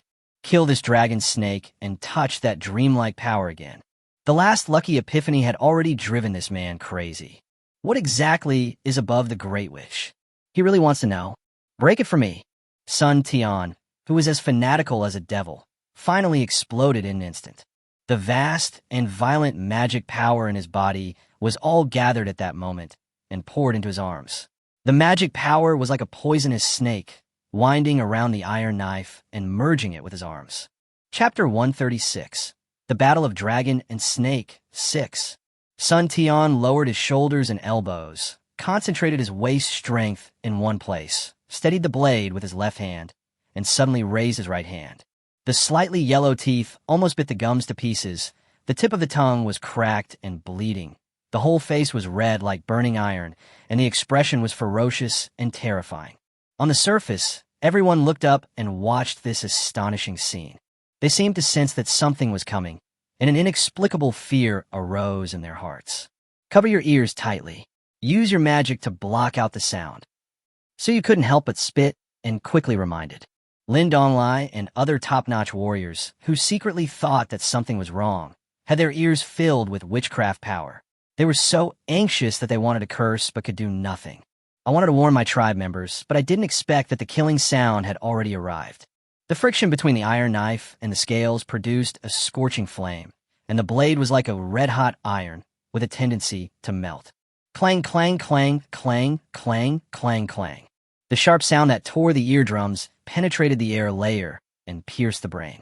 A small number of warriors with low magic power held their heads and could not bear it, and died from the pain.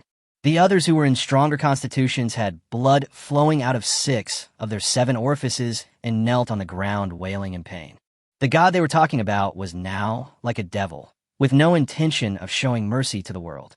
The iron knife was wrapped in high temperature and integrated with powerful witchcraft power. Under Sun Tian's push, it instantly split the sky and the earth. This time, it was a huge sword energy visible to the naked eye.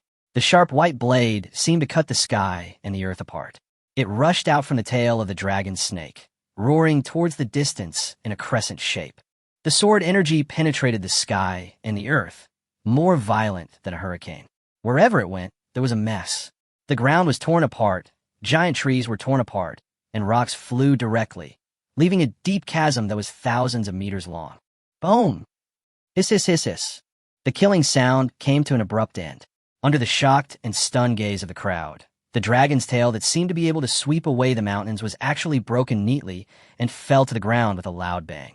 The dragon snake's vertical pupils shone with evil light, and its painful hissing resounded through the sky. At the broken tail, blood spurted out like a river bursting its banks, carrying with it torn bones and broken flesh. The blood flowed into the chasm, forming a long and narrow river. The strong smell of blood instantly spread out, irritating everyone's nasal cavity. Seeing the severed tail, the fresh and vigorous flesh and blood, and the strong magic power still flowing in the blood vessels and meridians, Lin Donglai's eyes suddenly lit up, and he couldn't help swallowing. His main purpose of coming here this time was to obtain the flesh and blood of this wild beast. His strength has been hovering at the top level for nearly 3 years. He has eaten countless wild beast meats and herbs, but all have had little effect. The reason is simple. Those wild beasts are too weak. Generally speaking, it is already the pinnacle for a wild beast to reach the super first-class level. Those that exceed this level and step into the half-step great wizard level are extremely rare. The one in front of us is unique and has already touched the threshold of becoming a great wizard.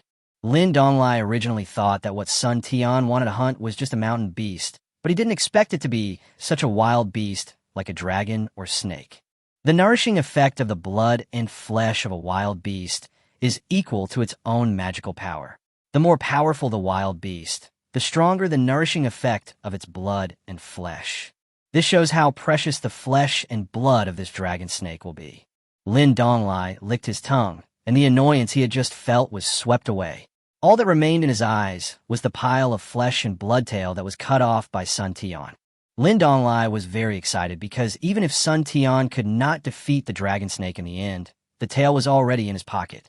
With the abilities of the great wizard and top-notch warriors, it shouldn't be difficult to take away a broken tail. Of course, it would be great if Sun Tian could really kill this dragon snake. Sun Dao won. God bless us. We win. We win. God Sun Dao, protect our clan. Ha ha.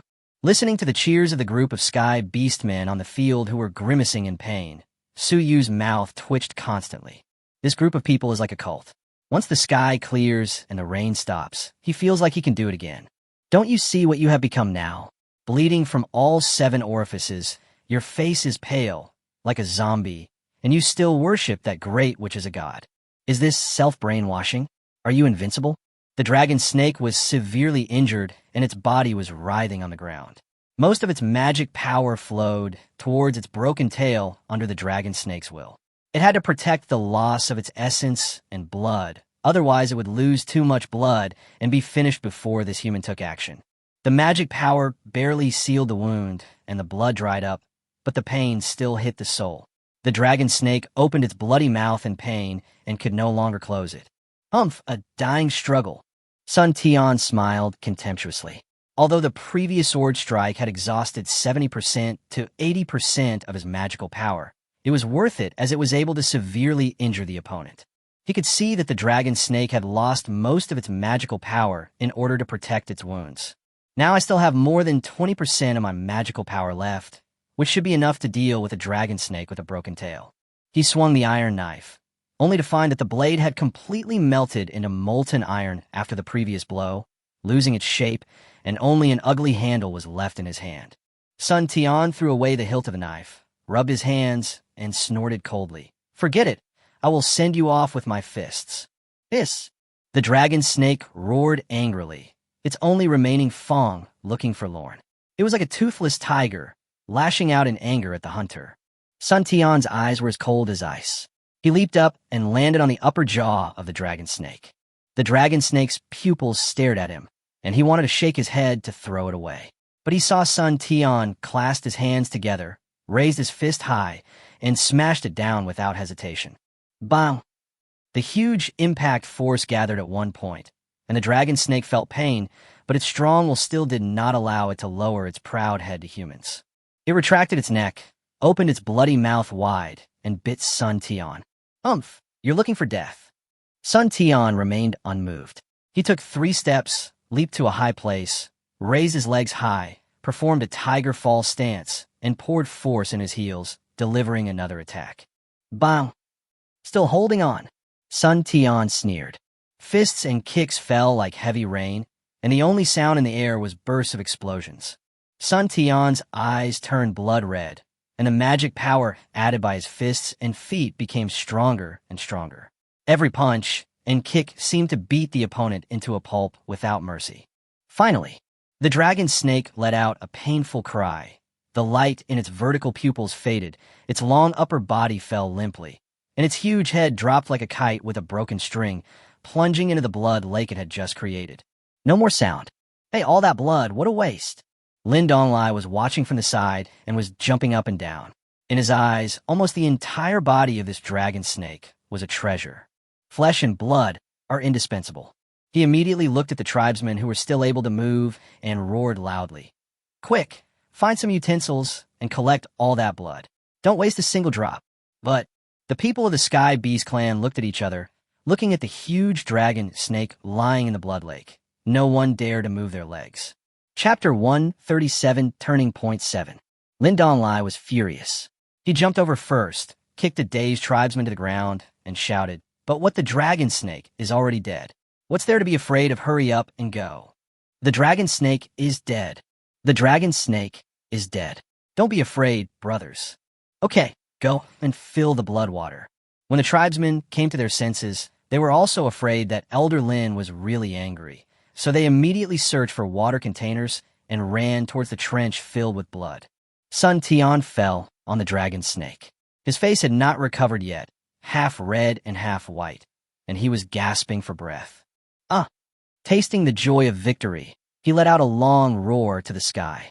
However, his complexion soon turned gloomy and he held his head in extreme pain. Why? I'm almost there, just a little bit closer. I can touch that power. Why? Why on earth? Why is it still not working? What is missing? No one paid attention to Sun Tian's madness. Compared to this, Lin Donglai was more concerned about the flesh and blood of the dragon snake. Brother Suyu, what should we do now? Ray asked quietly. The death of the dragon snake was truly shocking, horrifying, tragic, and bloody. The war is over. Li knows that it all depends on what Suyu decides next.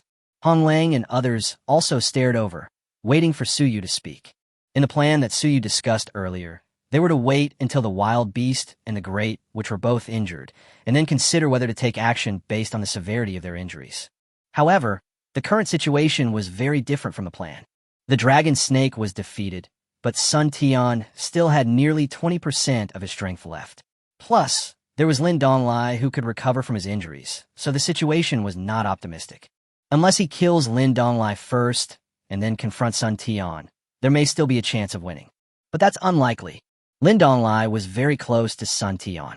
It was too difficult to kill a top-notch warrior under the nose of a great wizard. It was no different from seeking death. Suyu was sure that Sun Tian would be able to sense it the moment he approached Lin Donglai. As long as he was locked in by his aura, there would be no possibility of escape. He couldn't afford to gamble in this battle. Wait a little longer, Suyu said in a deep voice. Yes, keep waiting, because there is still a glimmer of possibility. That's a dragon snake. Pack up all this blood and take it back. Don't worry about the beast's meat and bones for now. The tribe will naturally send people to break them down when the time comes. Your main task is still the iron mine. The wild beast is dead. Arrange the tribesmen to guard the area around the iron mine. Once everything is stable, you can start mining. Acquiring such a high-quality wild beast bones, blood, and meat, along with an entire iron ore mine, was undoubtedly a tremendous resource for the Sky Beast tribe. Lin Donglai was incredibly excited, standing by the Blood Lake trough, directing his tribesmen on their respective tasks.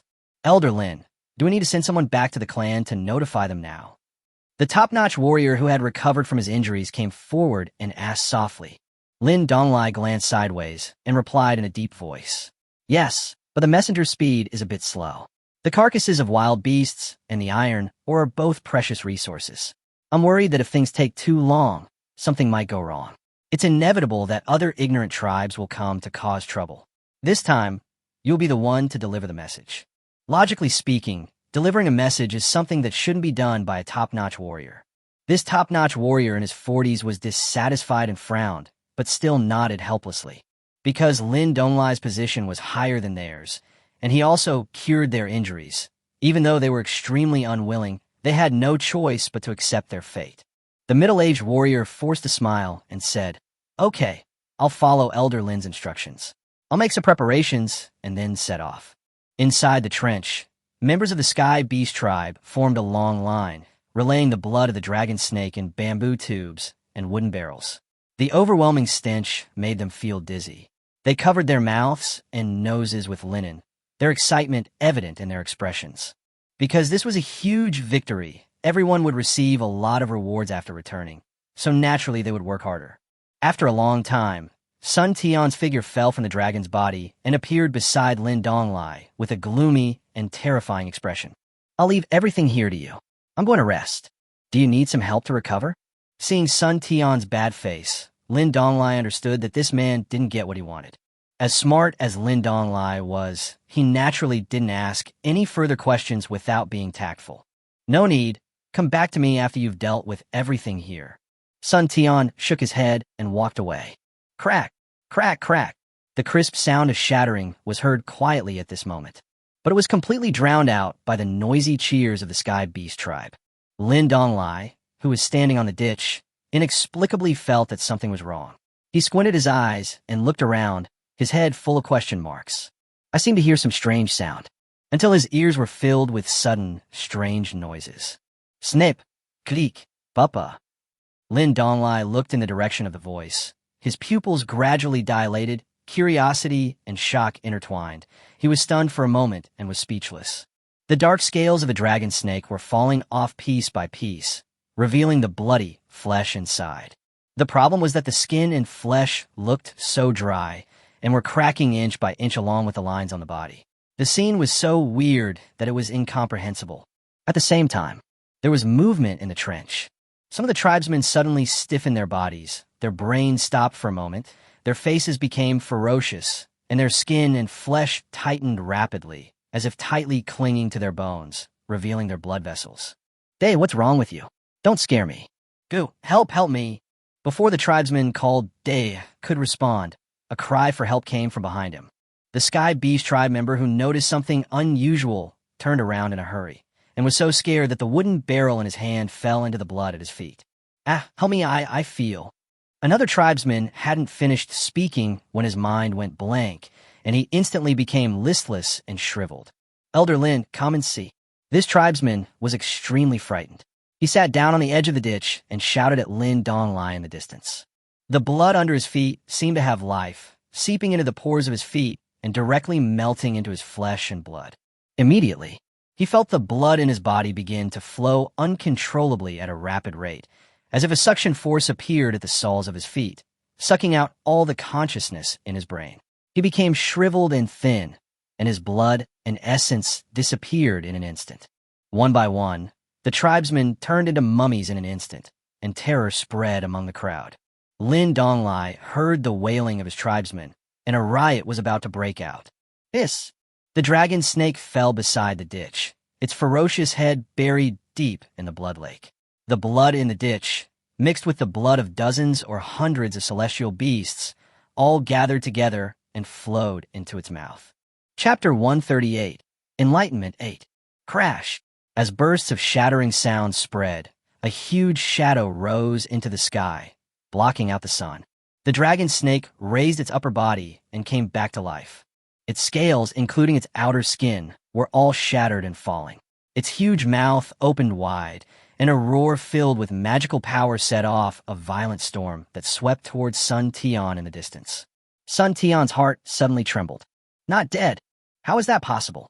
I clearly didn't feel any life just now. Sun Tian turned around and waved his hand. His magic power surged, and he dispersed the oncoming storm. Looking at the dragon snake that climbed up again, his eyes were so gloomy that water could drip out. Is this shedding of skin?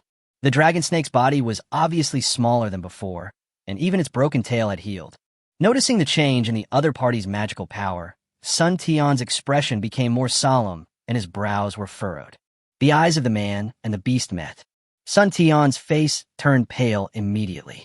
No, this wild beast has broken through. The saying to survive in the face of death does not only apply to humans. The dragon snake used up its last bit of strength and finally made the leap to the dragon gate, transforming from a snake into a dragon and breaking through to the realm of Great Wizard. Lin Donglai's scalp tingled when he saw this scene. All the Sky Beast clan members were terrified. Their legs and feet went weak, and they didn't even have the strength to escape. Li and Red Wolf and their group, who were watching the battle from a distance, all swallowed hard.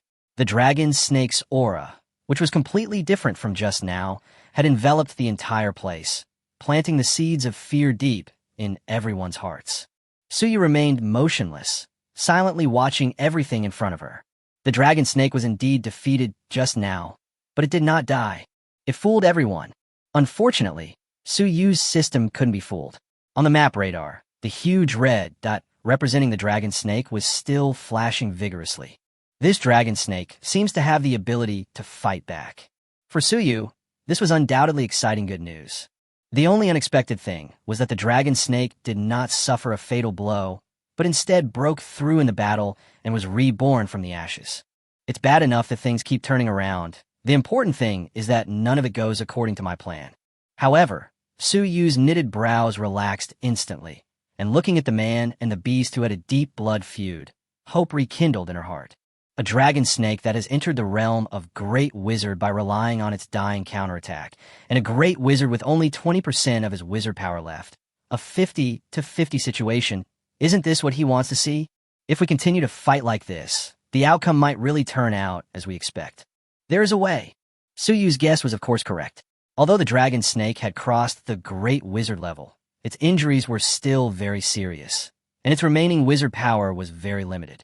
Compared with Sun Tian, neither of them was much better. It was a decisive battle just now, and what follows is a real battle of life and death. The dragon snake stared at Sun Tian, its mouth filled with murderous intent, its pupils motionless. Although Sun Tian was shocked, it was only for a moment. He was indeed surprised that Jiaosha had the opportunity to break through to the Great Wizard. But so what? I'm also a Great Wizard, and both sides have been greatly weakened now, so it is still unclear who will win in the end. Not only that, Sun Tian became excited instead. He had just killed, accidentally, the dragon snake and did not touch that unknown power again. It seemed that it was not his own problem. How can I elevate myself if the wild beast is not dead? He must win this battle. Sun Tian's overwhelming fighting spirit was aroused once again, and his overall momentum suddenly rose. However, the dragon snake exhaled but did not rush to attack. Under the vertical pupils, Lin Donglai wanted to evacuate, but just as he moved, a dark green venom bullet fell from the top of his head. Lin Donglai was so frightened that he broke out in a cold sweat and took 4 steps back. Wherever the venom bullet touched the ground, a large hole was instantly corroded and bursts of white smoke drifted out. Lin Donglai, who was still in shock, had just stood still when a strong sense of crisis rushed to his head. He knew that something was wrong, but his actions were faster than his thoughts. The dragon snake swung its body, and its broken tail swept over with a dull sound of wind, hitting him directly on the back and knocking him away. Wow! Lin Donglai felt his entire body dislocated, in excruciating pain, his chest churning, a sweet sensation in his throat, and he began to spit out blood. His head was shattered, and stars were in his eyes. The dragon snake then retracted its broken tail that had just recovered, tilted its head forward, glanced at Sun Tian and the frightened crowd, and snorted white air from its nose. There's no one left in the human race who can help you recover. A deep voice resembling that of a middle-aged man echoed in the air. Now, everyone, including Sun Tian and Su Yu, were dumbfounded. Speak human language. This wild beast entered the realm of great wizardry and was able to speak. Has spiritual intelligence been awakened? Ha ha. Unexpectedly, Sun Tian became even more excited after being surprised. Very few wild beasts can break through the great wizard realm, and even fewer can speak. This is enough to prove that my feeling is not wrong. As long as he could kill this wild beast, he might also gain new power like the wild beast. It is undoubtedly exciting news that I already have the ability to touch the seesaw of unknown power. Sun Tian clenches fists, his eyes fiery like burning fireworks. The desire to fight is overwhelming. No need to recover. I can still kill you. If I can kill you once, I can kill you a second time. The dragon snake was condensing and spewing out murderous aura. Human, you are very confident and conceited. You are not the first human to act so arrogantly in front of me, but you will be the last. Just because you can speak a few words, you think you are a human being? Sun Tian spat. You could try. Then let's see which is harder, my fist or your life. Sun Tian laughed, sank his waist, gripped the ground tightly with his toes, and a magic power around him surged in an instant. Between the man and the beast, the space seemed to stagnate. Withered yellow leaves fluttered in the air, falling at an unusually slow speed. Every minute and every second seemed to pass by an extremely long time. The moment his eyelids blinked, Sun Tian moved. The man shot out like lightning and instantly jumped onto the top of the dragon snake. He lifted one leg and stomped down hard. The huge impact force carried a force of 10,000 pounds and smashed the upper jaw of the dragon snake. However, the dragon snake's movements were not slow at all, and it pulled its head back to avoid the kick. A bulge on its abdomen rose and fell, quickly climbing up to its mouth, and a stream of dark green venom shot out, hitting Sun Tian directly. After the breakthrough, the attack methods became more diverse, but that was all. Sun Tian sneered, and with a thought, the magic power in the atmosphere instantly gathered in front of him. It was invisible, and only a vague light pattern could be seen, but it was able to resist the venom and dissolve it together. Before Sun Tian could make any more moves, electric flashes intersected between the dragon snake's tentacles, crackling and exploding, and in an instant gathered into a piercing ball of light, which attacked Sun Tian at a high speed. The ball of light appears and disappears, and it is impossible to grasp it. Even a natural magic power cannot resist it. Chapter 139. Cutting the Sky with One Sword. Sun Tian's scalp suddenly felt numb, and his eyebrows twitched wildly, but he couldn't grasp the movement trajectory of the light ball at all. While he was thinking, he attacked.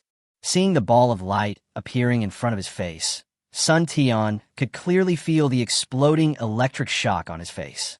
His eyes became stern, his teeth clenched, and he was determined in his heart.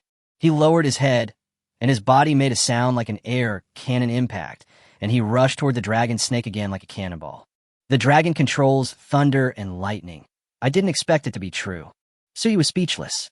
This dragon snake broke through the great wizard realm and not only gained intelligence and could speak human language, it even awakened the power of thunder and lightning. Could it be that he really succeeded in transforming into a dragon? Will claws grow back in the future? Looking at Sun Tian again, facing the electro ball that could not be broken, he simply gave up defense and attacked with all his strength. Stupid humans. The dragon snake sneered, and its belly surged again. Several streams of venom condensed and shot out like a machine gun. However, this time Sun Tian simply ignored it. With his hands clasped together, he swung the cannon hammer straight down towards the venom. Some of the venom hit Sun Tian's protective magic power and instantly turned into nothingness, while some of it penetrated through and directly melted Sun Tian's clothes and flesh, causing him to gasp in pain. A large amount of venom gathered in the dragon snake's mouth, and another huge ball of venom was about to erupt. At the same time, Sun Tian had already smashed down the cannon hammer despite the venom. Swallow it back. The cold shout lingered in the ears of the dragon snake, and it felt as if its upper jaw was hit by a meteorite. It was pressed down in an instant, and the upper jaw could not bear such a huge force, and it was forced to close its mouth with a snap. The venom ball that was originally ready to be released was instantly smashed back into the throat, turning out to be a dud and hurting itself. While the dragon snake was being bitten by its own venom ball, its body shaking and dizzy, Sun Tian spun in the air and rained down his fists and kicks like a storm. Bang, bang, bang. I was having a great time fighting when I suddenly felt a numbness on my back. My whole body instantly stiffened, and the piercing pain penetrated deep into my pores, stimulating my blood vessels and bones. It turned out that the electric ball had returned and hit him on the back. Sun Tian was hit steadily by the electric ball. His hair exploded, his whole body began to twitch, and his skin and flesh burned and emitted green smoke. Immediately afterwards, the dragon snake came to its senses and swung its broken tail, directly knocking Sun Tian, who was electrocuted, away. Cough. Ahem. Being counter-injured by its own venom ball and suffering a series of heavy blows, the dragon snake was in extreme pain. Its magic power was severely lost, and the slightest movement of its upper jaw made it feel as if it was going to split off from its head and fall off. It turned its vertical pupils and began to search for Sun Tian, who was slapped away by it. When it saw him, it was also shocked. The human can actually still stand up? That's not all. Sun Tian stood up from under the broken giant tree and kicked the huge rock and broken tree beside him away. His body and face were stained red with blood, and his clothes were almost completely torn, revealing horrific wounds of various colors, including black, charred, and blood red. His eyes were even redder than before, bloodshot all over the whites of his eyes. He looked like a mad beast, staring at the dragon snake and licking his cracked lips. Lin Donglai lay quietly on the ground nearby. It wasn't that he didn't want to help Sun Tian recover, but he himself was still recovering from the severe injuries sustained by the dragon snake. Not to mention that the wild beast would occasionally glance at him, as if warning him, refusing him to join the battle. Lin Donglai wasn't stupid. If he attacked, he'd likely be smitten by the dragon snake. If he feigned death and didn't move, he could just run away after recovering. Wild beasts were territorial monsters. They generally wouldn't leave their territory. Wizard Sun, it's all up to you now. Lin Donglai closed his eyes, rolled away, and pretended to be dead. The remaining members of the Sky Beast tribe, except those who were killed on the spot by the battle, all began to flee like crazy. In their eyes, the Godson Dao had now turned into a demon from hell and did not care about their lives at all. Humans, I wonder how long you can hold on, the dragon snake sneered. You beast, I will beat you back to your original form today. Sun Tian roared again, finally liberating his nature, cursing the dragon, snake, and beast, but he didn't know that he had also turned into a wild beast at this moment, stimulating the most primitive hunting instinct. In the blink of an eye, the man and the beast clashed again. The magic powers collided, tearing the atmosphere apart, emitting bursts of wind-breaking sounds. Both of them had long lost their previous agility due to the pain and the rapid dissipation of magic power. Sun Tian's fists and kicks hammered down on the snake's head and body, creating a thud like hammering on rock. He endured the snake's venom, lightning, and physical blows, his wounds multiplying and worsening. But he paid no heed. His scarlet eyes were filled with murderous intent, determined to crush the beast beneath his feet. Damn it. The two sides fought desperately for nearly half an hour without stopping. The dragon snake couldn't help but roar. Obviously, his physique is stronger than that of humans, but now he's being beaten by this crazy human and can only defend himself. Why doesn't he fall down? How can he still punch so hard? Sun Tian's crazy look was reflected in his huge vertical pupils as big as the sun. In the human's tiny eyes, the scarlet, fanatical light surpassed everything else. Sun Tian seemed to have entered some strange state of no self and no death, with his consciousness and body separated. He felt as if his mind had left his body and merged into the atmosphere around him. His body's constant attacks were completely autonomous and conscious. He looked back at his almost crazy body. Their eyes met in the air, and he completely ignored the huge figure of the dragon snake behind him. A strange magical power appeared quietly, binding and connecting his soul and body. The magic power was like a naughty elf, wandering and circling between Sun Tian's body and soul consciousness. Sun Tian's body was still suffering from the wounds from the dragon snake, its venom corroding his flesh and the lightning paralyzing his nerves. He was knocked back by the severed tail, his bones broken, and when he climbed out of the pit, all the pain seemed to have vanished the moment his soul left his body. Finally, when Sun Tian's fist hit the dragon snake's belly again, The witch spirit whispered softly in his ear. Slash the sky. Sun Tian only felt a buzzing in his head, and his soul, consciousness, and body merged instantly. The small space around him seemed to be stagnant, and everything seemed so abnormally slow. He looked at his fist, which was already riddled with holes, and muttered to himself the words he had just heard. It was clearly a very unfamiliar power, but at this moment it seemed to be integrated with him, innate, and emerged in his mind. Sun Tian's mouth opened into a grin, blood oozing from the corners of his lips. His smile was ferocious and terrifying. His fist loosened in an instant, turning into a palm and raised high. I'm a child of destiny. Even God is helping me. A sinister laugh echoed in the air. At the same time, Su Yu, who was watching the battle, focused his eyes and sensed a familiar trace of magical power. He looked at Sun Tian in midair in disbelief, his mood becoming extremely complicated. In a blink of an eye, Sun Tian seemed to no longer be a human, but turned into a bloody blade, emitting the power to split the sky and the earth. The dragon snake, only a few feet away, felt a particularly intense sense of fear. The sudden surge of intense pressure from the human made it instinctively stiffen. Its vertical pupils spun rapidly as it stared at the human whose aura had suddenly changed. Is this still a human being? The dragon snake's eyes were dazed for a moment. It was clearly a flesh and blood body, but it emitted a sharp light comparable to a blade, which pierced its eyes so much that it could not look straight ahead. The man's dull roar suddenly echoed in my ears and in the air. Cut the sky with one sword.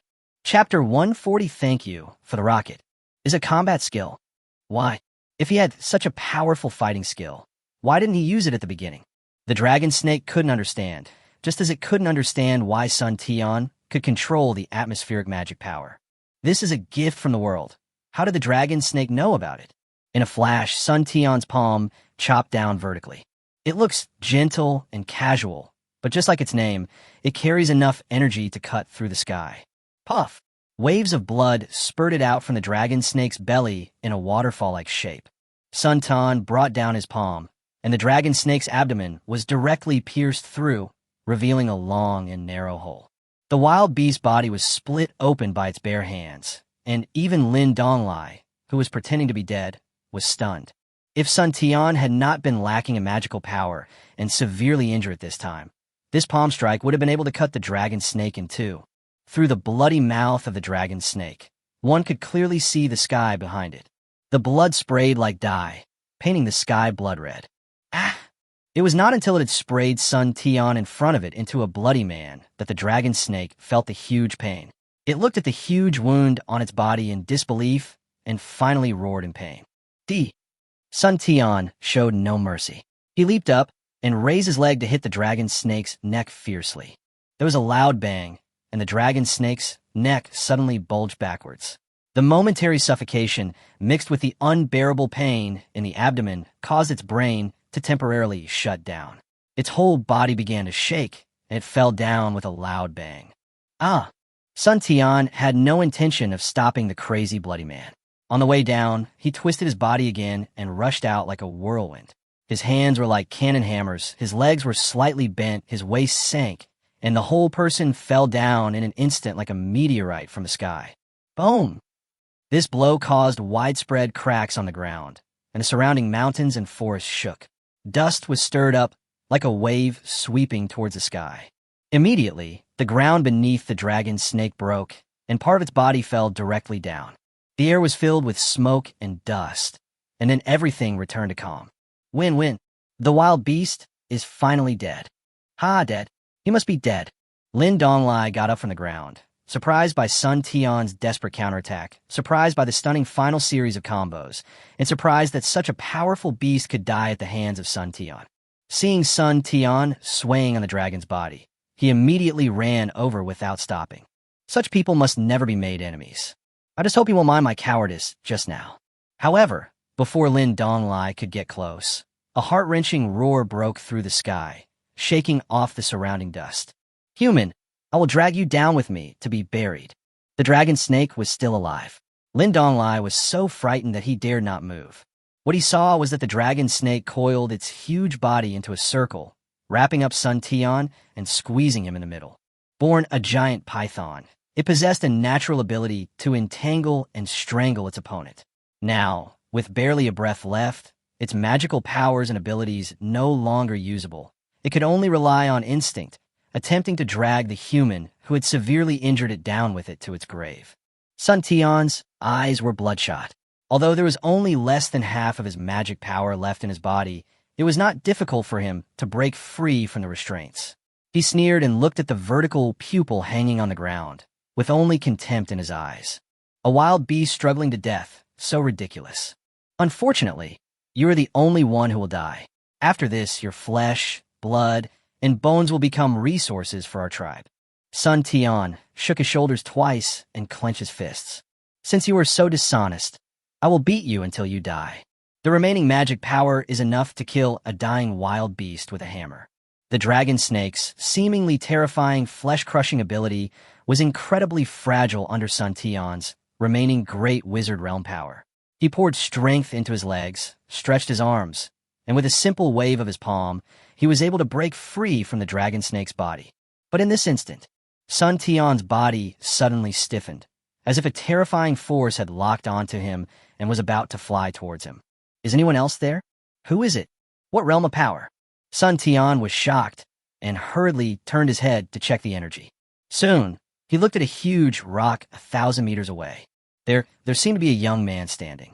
The snake's blood blurred his eyes, and he could not see the man's movements clearly. However, a strong sense of crisis reminded him that he had to do something. Super serious punch.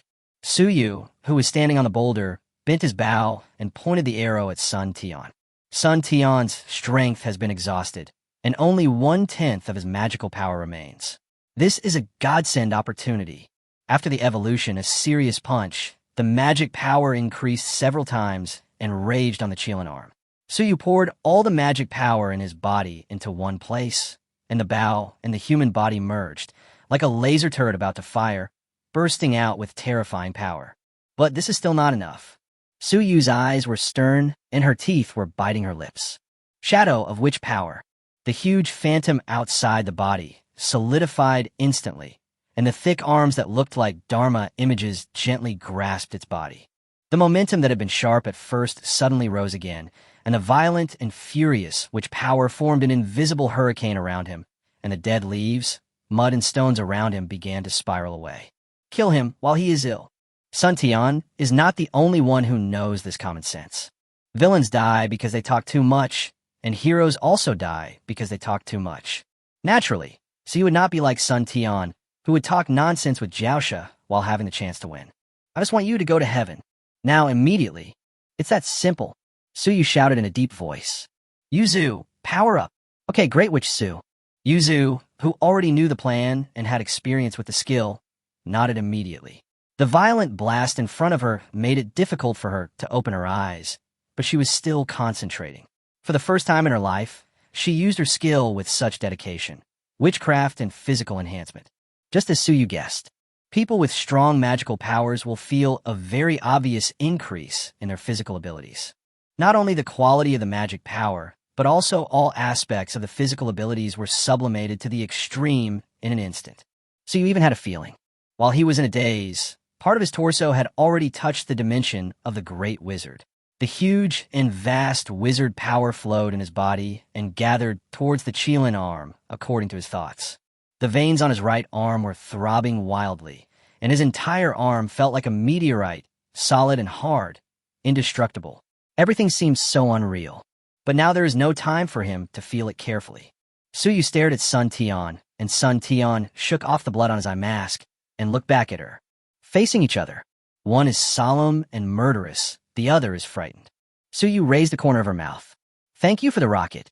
Endowed with the power of the 3 combat skills, the entire shaft of the bone arrow ignited with pure white flames of rich magical power. Its arrows are not pointed, and its tail is not feathered. However, its master's determination to kill guided its direction, and its vast ocean-like power gave it an indestructible destructive power. Whoosh! The bone arrow flew away. The speed was terrifying, tearing the space apart in an instant. The storm that was stirred up created huge waves and formed an invisible cyclone channel. The ground was scraped and a long, sharp pit was torn out. Wherever the arrow went, the road, nearby stones, trees, and even the sky beast people who were unfortunate enough to get close were all sucked in and crushed. This arrow will destroy the world. Chapter 141 Epilogue. Goo. Sun Tion's eyes froze, his throat moved subconsciously, and he swallowed saliva frantically. Run, run quickly, you will die. You will definitely die. It seemed as if someone was whispering in my ear. After being promoted to the Great Wizard for many years, this was the first time he was so close to death. My heart was pounding and breathing became difficult. He suddenly realized that he was also afraid of death. Let me go. The anxious and angry roar made the dragon snake fight harder. It was obvious that he could easily break free by using his last bit of magic power, but at this moment Sun Tian felt his hands and feet were cold, as if all his strength had been drained away, and he felt so powerless. The dragon snake sensed the deadly arrow, which was no less sharp than the one Sun Tian's bare palm struck on its body. What shocked it even more was that the aura of that arrow was so familiar, like a part of its own body. But as long as it can kill the human in front of it, it will not hesitate. Even if I have to use up all my remaining strength, I have to trap this bug. Let go, you beast! Sun Tian's roar stopped abruptly because his mouth was blocked by a hot object. The bone arrow easily tore through his last magical barrier, passed through his throat, and the arrowhead was spotless. Hot blood dripped down the bone arrow, slowly and heavily. Sun Tian opened his eyes wide and stared blankly at everything in front of him. Thoughts raced through my mind, like a passing show, and questions hammered at my soul. No, it's all fake. I'm a great witch, and I have touched that mysterious power. I was about to transcend the great wizardry and explore new realms, so why would I die here? I even received divine revelation and acquired combat skills, so how could I fail? I am the child of destiny. A bright future awaits me. I will become the strongest warrior on this continent. I should not die here. Died at the hands of a stranger whose name he didn't even know. The picture shattered, beliefs collapsed one by one. Unwillingness and despair surged out, and Sun Tian let out a painful wail. The scarlet light in the pupils gradually dimmed and was eventually swallowed by the darkness. I am a great wizard. I won't die. Finally, murmuring these words, Sun Tian's head drooped.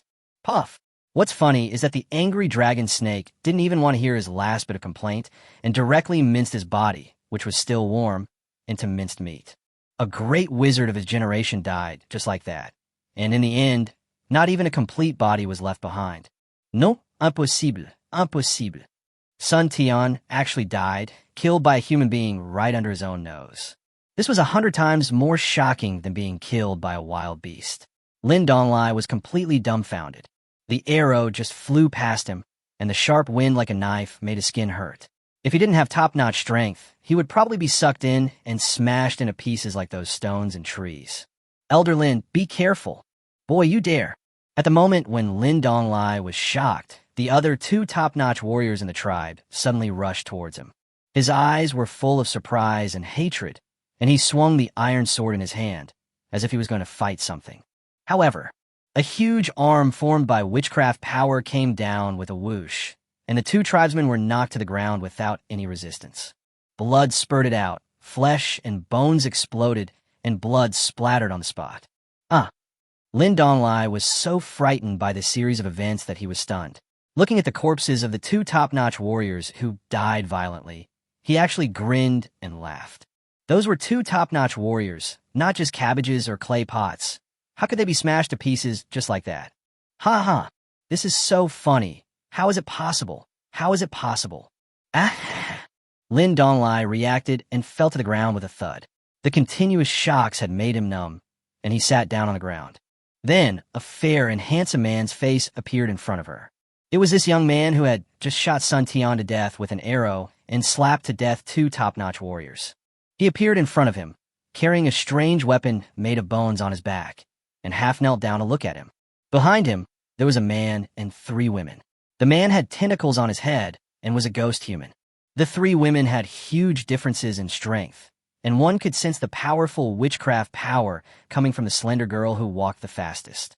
But her strength is obviously first-rate, so how could she have such powerful magic power? Including the boy in front of him who was looking at him. A strange combination, a strange boy, strange weapons, everything is too strange. Lin Donglai then discovered that this mysterious young man was just top-notch. Why? Yes, why? Even though Sun Tian was covered in wounds, he was not someone that a top-notch fighter could easily defeat. The same goes for the two top-notch fighters. No matter how weak their strength was, how could they all be killed by a single slap from an opponent of the same level? When did this world become so crazy? Lin Donglai was a little dazed, feeling that the world had become unrecognizable to him. You have quite good abilities. The young man in front of him suddenly laughed. Lin Donglai was a little stunned, but he also started laughing. He seemed to see hope of survival. After all, this young man could easily kill a top-notch person, and he was no match for him at all. Let me go. I am an elder of the Sky Beast Tribe. I can guarantee that the Sky Beast Tribe will not embarrass you.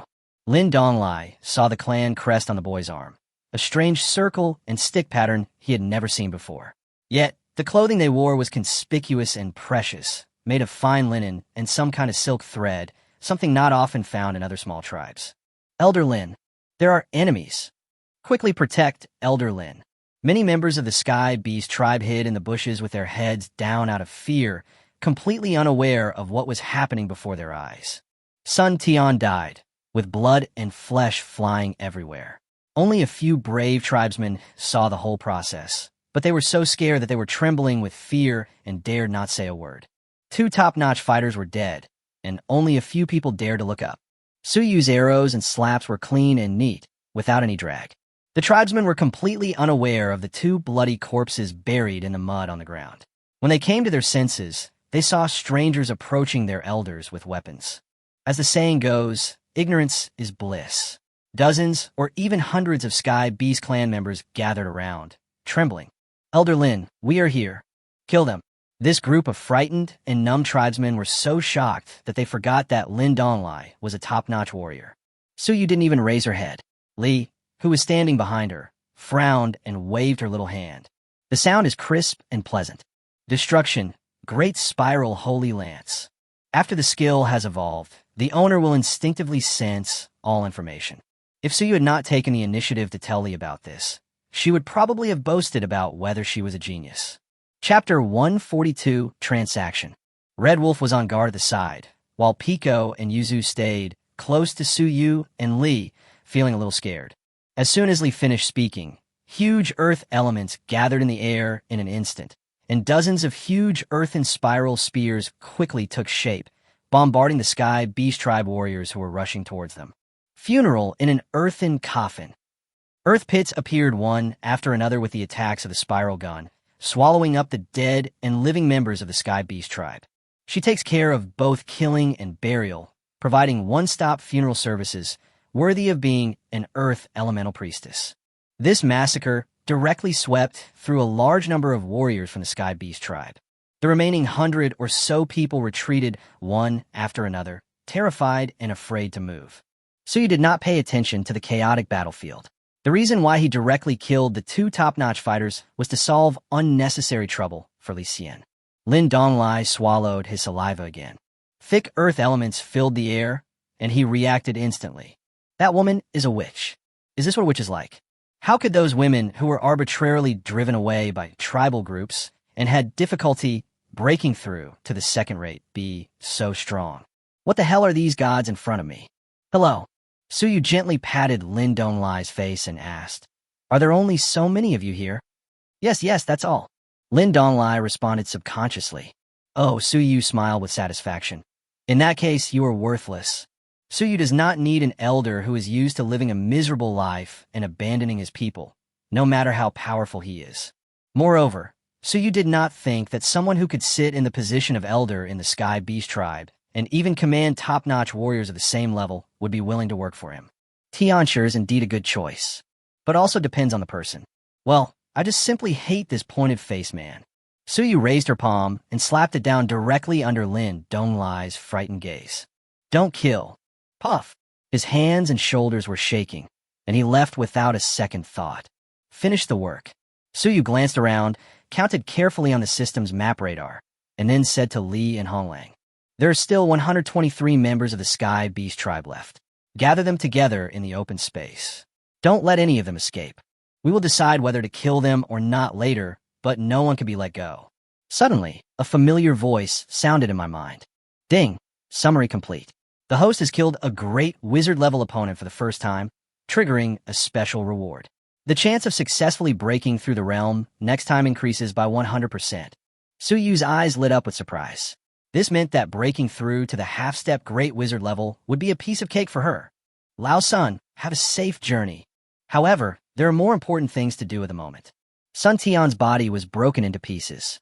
A genius who lived in the primitive wilderness and was rising up was left in the wilderness. The body parts, organs, plasma, and blood spilled from the dragon snake's wounds mixed together. Suyu jumped onto the equally shocking body of the dragon snake, frowning, her nose filled with the smell of blood, and she simply ignored Sun Tian's scattered corpse. Genius. What's the difference between those who can't survive and ordinary people? Our interests conflict. If I don't kill you, you will hinder me or even kill me. This is the law of survival in this world. Suyu walked forward slowly, and as she leaped, the system sent her a prompt. Ding, taming target, wild beast Jiao snake, which power matching, 2% chance of taming success. Ding, friendly reminder. The current kill chance is 98%, and the chance will gradually decrease as the wild beast recovers its strength and magic power. Only 2%, which is really low, and the positive value means that the wild beast will not die if it continues to develop at the current stage. If the predetermined result is death, the system's matching probability will directly display 0. This thing is really much stronger than the mountain beasts. A wild beast from the great wizard realm. Suyu was a little helpless. The system's thoughtful reminder gave Suyu another option. 2% and 98%. So to kill or to tame. He didn't have much time to think about these things. Once the wild beast recovered even 10% of its strength, he would probably fall. With the previous experience as a lesson, Suyu didn't have the energy to think too much. It stopped in front of the dragon snake's head, which was half lying in the mud. Its vertical pupils stared at the young man in front of it without blinking. After seeing the young man draw his bow and arrow, pulling the bow and bow to its full length and aiming it at himself, the dragon snake seemed to understand something. The materials of the bow and arrow and... Human, you have the scent of that mountain beast on you. Suyu smiled and nodded and replied, "It is dead, but its child survived." Hiss, hiss, do you want to avenge it? Now that he was in his weakest state, the young man's murderous intent was sharp, and it seemed that he had already made up his mind. However, after waiting for a long time, the young man did not take any action. He just touched his chin and observed himself with deep and unfathomable eyes. Puzzled, the dragon snake took the initiative to ask, "You won't kill me? Human, my flesh and bones should be very useful to you." Suyu nodded. "That's true, but you might be more useful to me if you're alive." The dragon snake was stunned when it heard this. Suyu looked up at the huge vertical pupils of the dragon snake, curled up the corners of her mouth, and said with a smile, "If you couldn't communicate, I would have killed you by now. However, since you have spiritual intelligence, then it's easy to talk. I can heal your injuries, but there are conditions." "Treat my injury? Condition?" "Ha ha." The dragon snake's lips did not move, but a wild laugh came from its throat. Its face was originally ferocious, so its laughter made people feel scared. "You dare to negotiate a deal with a wild beast? This is the first time I've encountered one. You're quite interesting. Human, I'd like to hear your terms." Suyu chuckled and stretched out a finger. "It shouldn't be difficult for you.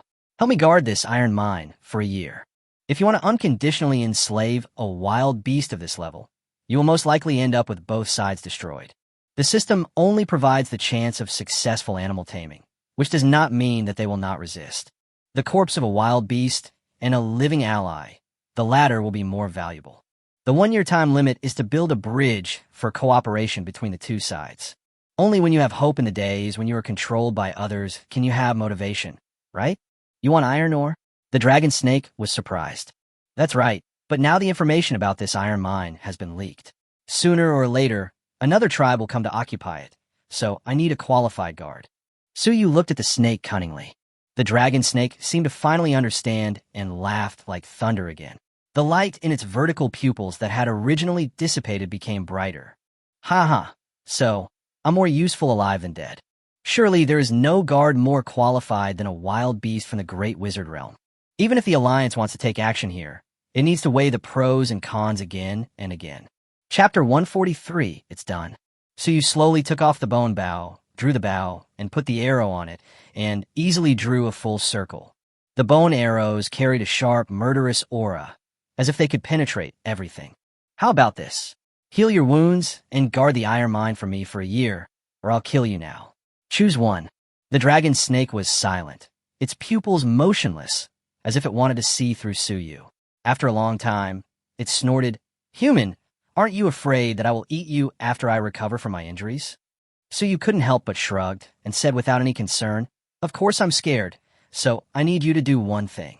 Does Tianxia know? I know. It's something that has been engraved in my mind after I evolved to the level of a great wizard. The dragon snake admitted. That's easy. Suyu stared at the dragon snake. How about it? You can have 10 breaths to consider it. After 10 breaths, I will regard it as a rejection. However, this time the dragon snake did not stop and responded directly. Can. With the awakening of spiritual intelligence, the mind will be much more enlightened than when it was a beast. The dignity of wild beasts is one thing, and life and death is another. Besides, the conditions of the human race in front of him were not excessive. A dull sound echoed between the man and the beast. The strange power representing the establishment of the heavenly oath invaded the dragon snake's brain. After a brief blank, the dragon snake's dim vertical pupils regained their brightness. What surprised it was that the tiny human in front of it had a bottle of mysterious liquid in his hand. Suyu jumped onto the dragon snake's head, stopped at its huge mouth, and raised the strange transparent bottle in her hand. This is called Super Recovery Potion. It can heal your injuries. However, your injuries are too severe, so recovery may be slow. It's okay.